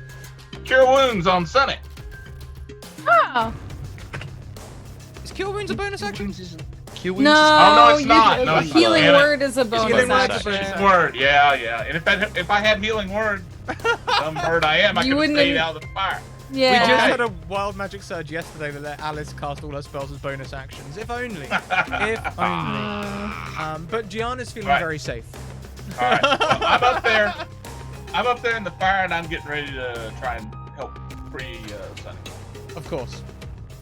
Next, Don't worry, then Sunny, I'm here. Next then is Ro. Yes. So this Birdosaurus Rex is very on fire. Yes. I would like to step forward and okay, I've just noticed this. I'm going to perform 2 spells simultaneously. Tell me more. One, I am going to, with my hands, just kind of do a I'm going to, with my hand, just push forward because this needs only a somatic component to cast Control Flames. And I would Okay. like to diminish the flames in and around the creature's grasp Yes. while keeping the flames up on the rest of the body. I love that. And with my bonus action, I'm going to heal. I'm going to issue a word of healing to Sunny Uh-huh. at 2nd level. By all means. There you go. All worked out. 10 points of Oh healing. dang! I will There take you go. that. There you I'll go. And- take that. Then I am going to. Jan, are you like right behind me? Yeah, I am right where the the torch was. Okay, cool. In which case, I'm just going to kind of circle strafe out to the side a bit, so we're not all bunched together. Okay. I love that. At the end of the turn So order... let's wait. not get hasty now. I keep forgetting Sunny's turn. I'm getting excited about my own. Yeah, I didn't have a turn last time I realized, but it's okay. It's fine. I'm sorry, Sunny. Why don't you It's so fine. Please don't, because I should have called it out, and I didn't. Take- It's my bad. Please take your turn. Okay. I'm just so excited to play with this dinosaur bird. I just wanna be like, put me down, you stupid bird thing. 19? Yeah. A 19 hits. Yeah. And you chose to attack rather than break grapple, to be clear. Yeah, well, hang on. I get to reroll that. It's actually a 10. That's 10 points of slashing damage. And then I'm going to use my... Where is it? Action Surge! Oh. Ah! And I'm going to try to be like, whoop, and make myself little and see if I could just like slip down. Especially because it's all greasy now from the like fire oil. I guess it burnt off. I totally Well- agree. But make this check with disadvantage, please. Rude. I have advantage of being grappled. Sorry? I have advantage against being grappled. Yeah. Then that will make it a That's flat even. roll. Okay. Haha. Does the disadvantage for protection from the evil and good extend to grappling? The attack roll, yes. 21? This is 21?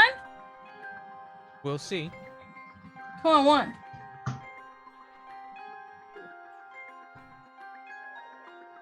You slip free. Ah! And now suddenly Red's alone, standing on Bertosaurus. Oh no! Red, get down here! Red, what are you doing, Red? Come on! It seemed like a good idea at the time. Get back down here, Red! The epitaph of so many adventures. Yeah. And then I'm going to. I still have a thing to do. You take care of you, Red. Wait, can you cast Cure Wounds on yourself? You can. Right? I'm just wondering. Sorry, I was wondering out loud. But I'm going to use my. Where is it? Where's my? Oh, or if Red is just above me because I just slipped down. Yes. Yeah. I'm gonna be like, come on, Red, and I'm just gonna use my Take Heart, or my Team Tact. Yeah. Is it Team Take Tactics. Heart or Team Tactics? It's Team Tactics. I think it's Team Tactics, I think. Yeah, sorry, I was using the wrong one. That one. And what's that give me? Yeah, it just gives you advantage. It gives you the help action. Nice. Red, get down from there. Oh, the Gerbine are so cute. The Gerbine are stupid cute. They're really So Yeah. cute. Yeah. Get down. On the creature's turn. Oh no, I don't like it. When Cobblefright starts its turn with 40 hit Oh, points or no. fewer, it goes berserk. So you're saying this is Red's fault, is what you're saying? I didn't say a word. All I'm saying is that the arms begin thrashing around, and it now can take double the amount of attack actions. So, Red, since you are right there and the closest creature, it's going to attack you. All right, I'll take that challenge. But before it does, John, please roll me 2d8 for the fire damage it's going to take at the start of its turn, because it is still on fire. There was this one time I was on a Burnosaurus Rex and it was on fire. This is gonna be a great as it story. rages, like the fire Yeah. flares off It's- it like Hades Yeah. from the Hercules. It's, This is gonna be a great story if I live to tell it. Yeah. 2d8, please, Rabbit. 2d8 Yes, please. for the damage. Yeah, Fire. yeah. Damage at the start of its turn. It is a flame. 9.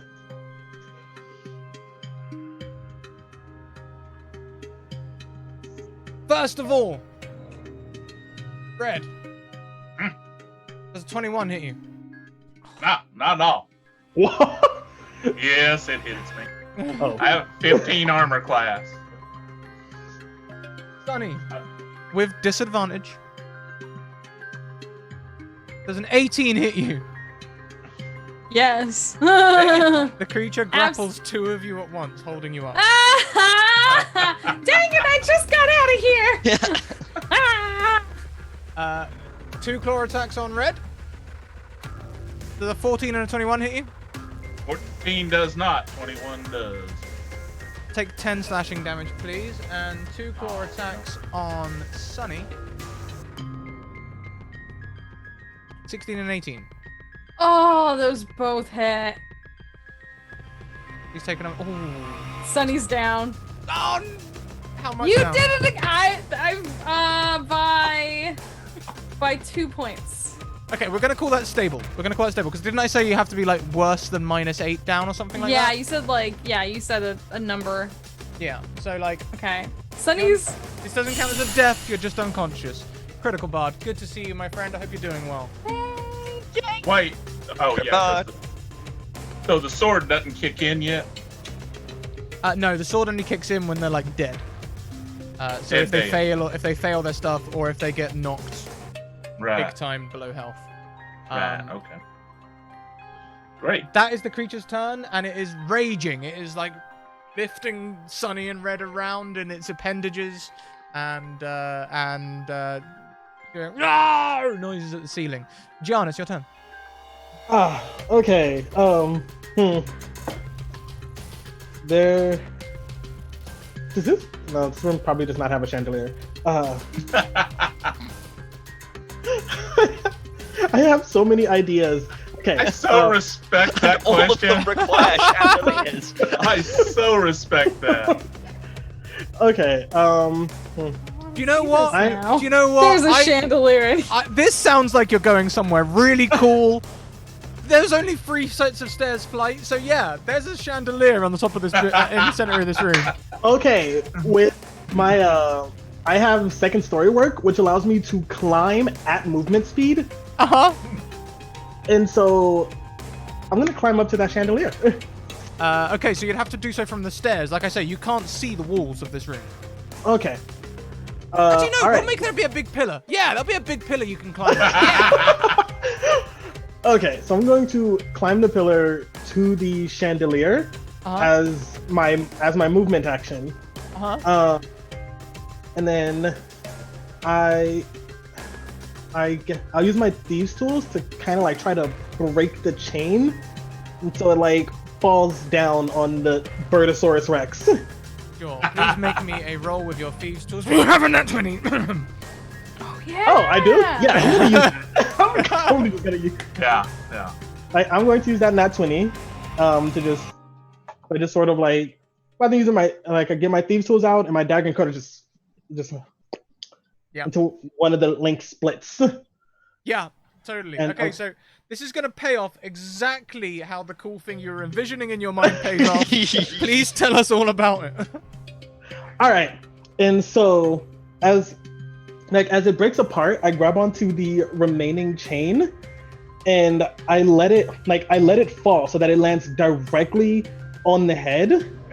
So that's directly on the head, knocking it to the floor so that it drops both Red and Sunny. The creature is struck in the head. Its skull falls first, followed by its body, and its claws open up. The light in its eyes, 2 per each side, are swiveling frantically. And yeah, I'm out of action, so I'm just gonna hang out here. And, I mean, don't you have fast hands? Yes. So you can use these tools as a bonus action. So you have an action left. I haven't. The action to let go and fall directly to the floor?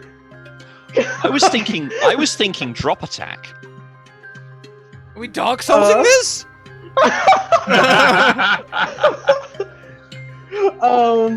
We aren't dealing with necromancy. All right, sure. I'll try it. I'll use the dagger that I still have in my hand and sort of like swing myself down to try to stab it in the eye. Sure thing. Okay, so make me an attack roll. Okay. A 19 is definitely going to hit. You can make your dagger damage with sneak attack plus 3d6 falling damage. Okay, so I'm gonna have to roll 3. So that's a total of 8, and then I have to roll 3d6. All right, I'm gonna use. You're gonna jab his damn eye out. I would take the hat off. Okay. You said John was. And speaking as a person with only one eye, I know how bad that hurts. So a total of 20 with the 3d6 falling. You destroy this creature with the chandelier and the thing. The Red and Sunny, you are free. Sunny quite unconscious, perhaps still resting in its claws. But you are free, and you have defeated this creature. From the back of the room, you hear a "Oh!" And John, with your dark vision, you can see a Corvan is so shocked by this defeat they drop out of greater invisibility. Oh. Guys, there's a thing. There's a person there. Can we see that actually? Because the whole skeleton was on fire. It didn't go out. You know what? We're short on time. Yeah, you can all see it. Well, in that case, I'm gonna shoot that sumbitch. If nothing else, Red is beautifully predictable. I know there's probably answers and mysteries and stuff like that, but if he's dead, it don't really matter no more. Yeah, sure. Make me an attack roll. Okay, I'm going to use my advantage my last advantage I have stored up. And come on, Vorpal Bow. That one. Oh my goodness! If you kill another NPC, I hope. Before we get to talk to him and you get to make up a voice. Okay. Well, the first one was pretty good. Okay, so that would be plus this is 25. okay, a 25. That's not critical. No. Okay, so make me an attack roll. Damage roll, you mean? That's the one. Yeah. See, you don't need a DM sitting in this seat. You know what I you're doing. don't. I know how to do this. 12 points of damage. 12 points of damage. It strikes him, and you hear him Which- go, I know, wait! Which is max damage. So, Stop that! There's no need. You've quite caught me. I'm ready. I don't want to fight. You killed my friend! I get ready to shoot him again. The creature like cowls, putting its wings over its head. I will. I'm next, and I don't know if we're still in initiative, but I will bonus action healing word just at first level this time. Sunny. So, where is Was it? Oh, what now? Huh? Huh? Did I die again? Yes. Ah, I told you not to let that happen. You're on 5 hit points for reference, and just up, and then looking over at Corvin Boy. Do I think he's gonna make a run for it? Roll me an insight check. If he does, he's gonna die tired. Oh my god. Insight. What was that? Oh, Oh, 20s. Dirty 20, yep. You can indeed tell that this creature does look like they are going to try and make a run for it. in which case I am going to... That was a leveled spell. So I am going to... The other thing I want to do is also a bonus action. Okay. So can I just do it as an action instead? I'll let that happen, yeah. Sweet. In which case, I break into a run towards them. I jump at them. Midair, I turn into a great mountain lion with stones studding its forearms and its shoulders. And I want to make this a grapple check By all means, yeah, let's do this. instead of an attack roll. And I'm Yeah. going to call in my advantage. Hell yeah, yeah. Like Roll that. it. Yeah, that one. That I one. was looking for it too. I was like, where is it? I have it. Yeah, I have it. yeah, I I've have been it. waiting all soliding session for this. You're Okay. so cool. I need 10. Rock kitty. It's either a 14 or a 16. And it is. You are able to grapple the creature. The creature is grappled. Yes. Fantastic. And so I just bowl this guy over, and I've got a. I think my paw is the size of his back, and I've just got it planted on him, and then I just lean in and go.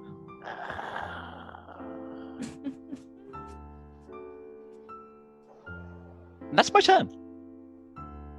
This creature, as you grapple them, you can feel the weakness of age, as they are.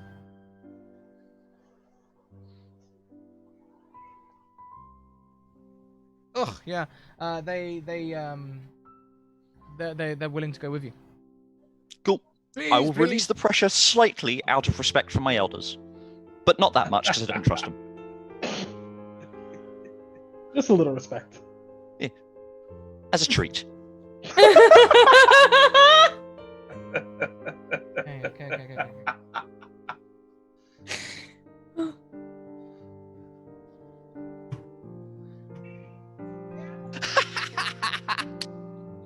Look, listen, stop, wait. I know it looks bad. I know it all looks bad, but I've been researching to try and stop the aspect of fire, the thing that you all have been, you have been failing to stop.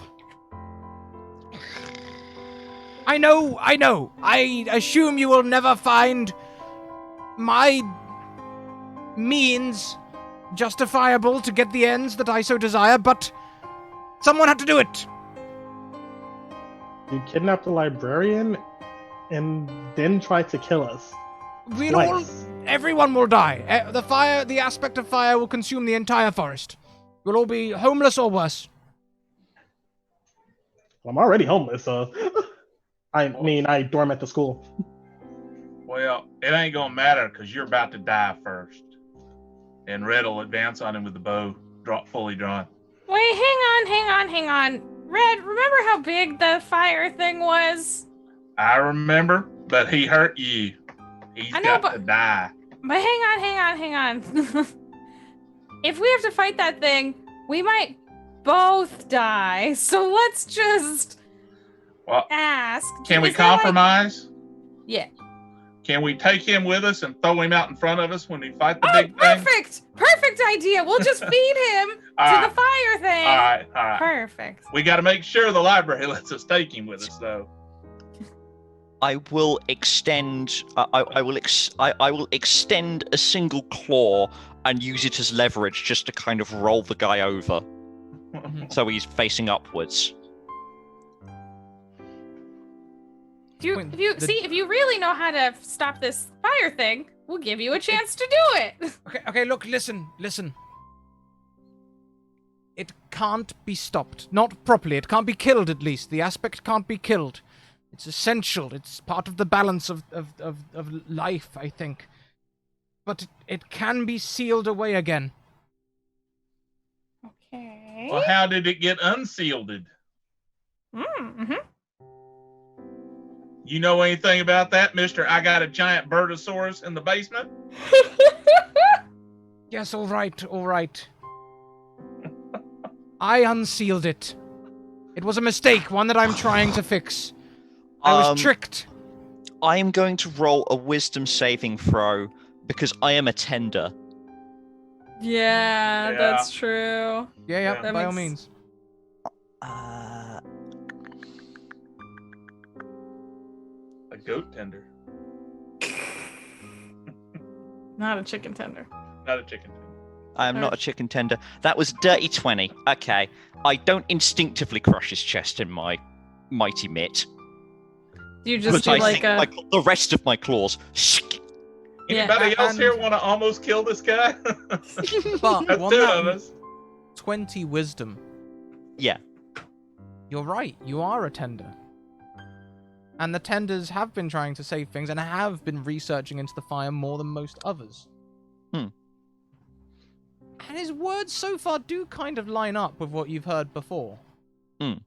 That the aspect may be a conscious living creature, that it's essential to continue life, part of the cycle. It might just be that he's telling the truth. Yeah, that's the only reason. That's the only reason I haven't just speared him right now. But I'm not happy about it. Let's not kill him just yet. His gold won't do him any good if he's dead. Like let me hold it for a minute. I don't see what that has to do with anything, but okay, if it helps. After all of that, I think I deserve to be paid. Oh yeah.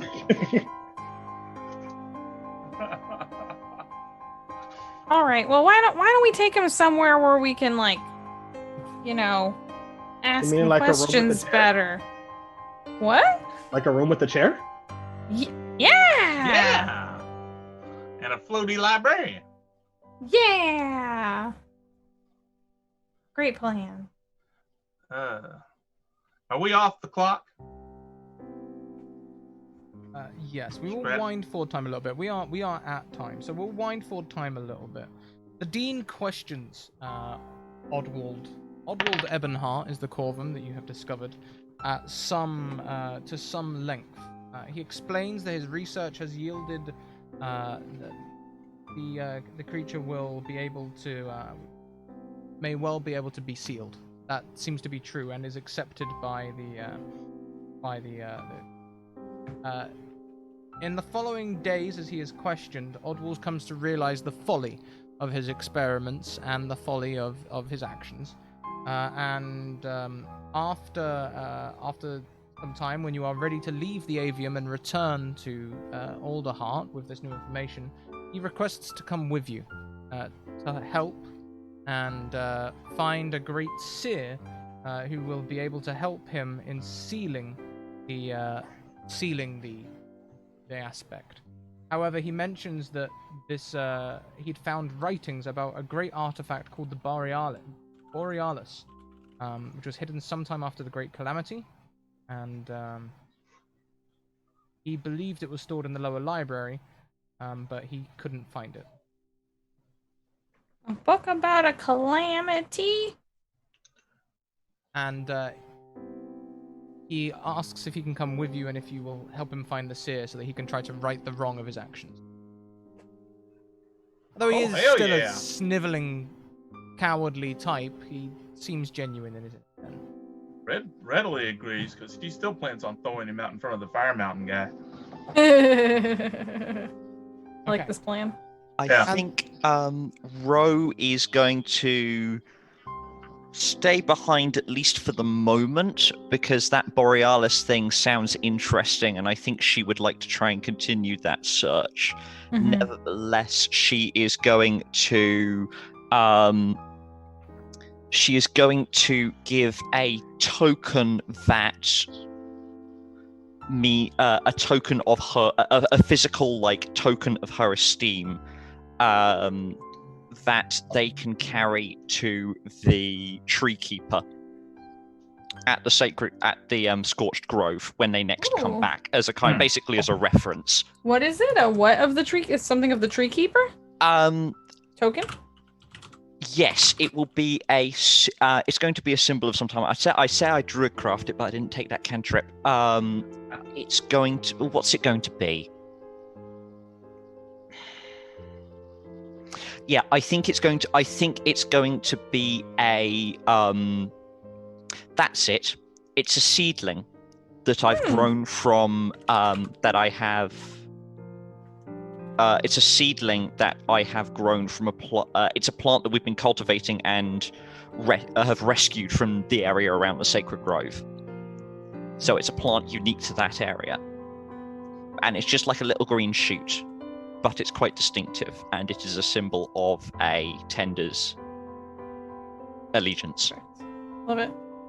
In addition to this... Oh, John, do you have something? Oh, no.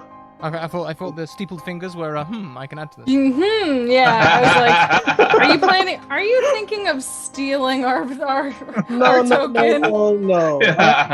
going to steal from you guys. The real Mordain, on my the real Mordain thanks you profusely for saving him, and in addition to the boon that Ro gifts you, the Dean offers you some more things.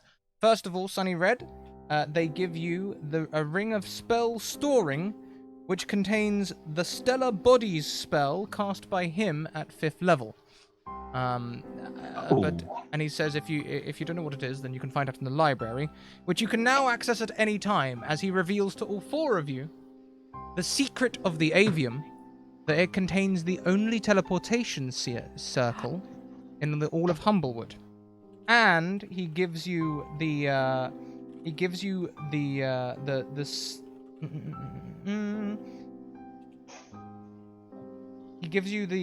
on, the also grant pie.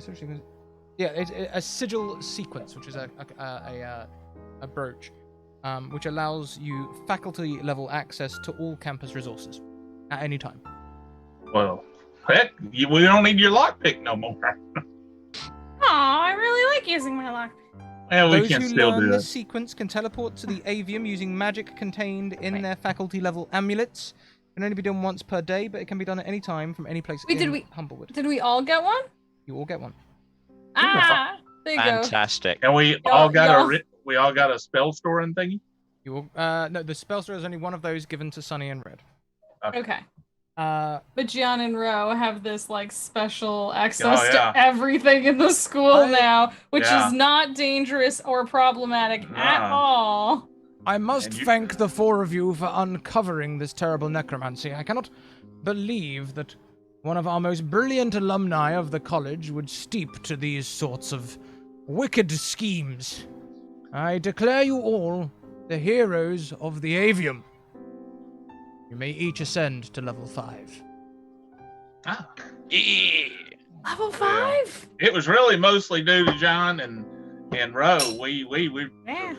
they were just having to drag us along. Yeah, we got You stepped on the idiot ball most wonderfully.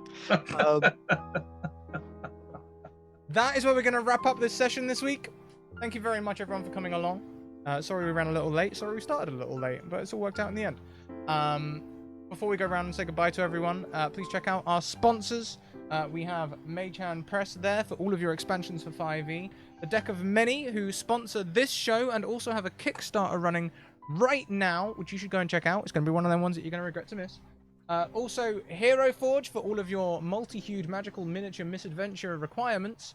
Right there. And also Dungeon Fog for all of your map making needs. Let's fly around. A nice quick wrap up from everyone. We'll start with Blind Temple. Hey, I'm Blind Temple at Blind Temple on Twitter. I do blind accessibility stuff. I do accessibility passes on creators' content for free. So if you got something you want to make it so blind folks can use it, send it my way. Contact me on DMs. I had a great time, guys. This was a load of fun. Oh, also, I noticed the kind person that gifted me this cool guy chair I have now is in the chat. And I just want to thank them that this is amazing. Thank you. Amazing, thank you. Also, if you didn't see my tweet yesterday, go and look it up right now. Put in your search box in Twitter, Scratticus Blind Temple. Follow it, retweet it, help if you can. Next around. Thank you, Scrat. You're welcome. Jacob. Hello, I am Jacob War. I am a professional dungeon master. You can find me at War Stories. Oh, my rates are very reasonable if you need introduction to many things. I love running for newbies. Newbies are the best. And yes, I am British, but I do run some American times. Like now? Yes, sometimes. Quietly. Quickly approach 2 o'clock in the morning. 3 o'clock in the morning? 2 o'clock in the morning. I don't know, time's sake. Next around, we have 8-Bit Rabbits. What's up? I'm Rabbit. Like I said, I like fashion and video games. Also tabletop games. You can find all my social medias the same. It's either 8 the number or 8 spelled out. And I am down to talk about anything or start a game. Looking to start a Pathfinder 2e game. So let's see what we can do. You actually contacted me about that recently, and I had to confess I've never played Pathfinder. But if anyone in chat does know how to DM Pathfinder, let's get Rabbit in a game. Let's do it. Last but most certainly not least, we have the wonderful Jess at Go JG. Hi, I'm Jess. This was so much fun. Thank you all for playing. Y'all were wonderful. Oh my goodness, I cannot believe that we had such bonkers octopus scenes and a chandelier dive. What a great episode. Thank you so much. But yeah, I'm Jess. You can find me at go_JG on all the places on Twitter, Instagram, Twitch, itch.io if you want to check out all my little indie games or anything like that. Over on my channel, we do all sorts of video games and tabletop role-playing games, lots of little one-shots to bring people in, try new indie games, and ongoing Blades of the Dark campaigns and stuff like that. So yeah, thanks so much. Hope to play more games with y'all later. Well, everyone, that's it from us. We will be back in around 20 minutes with our last show of the week, New Acadia Nights. It's sort of vampires and werewolves, but noir. So hang around for that. We'll see you in around 20 minutes. Until next time, keep on evoking emotions, and we'll see you later. Bye.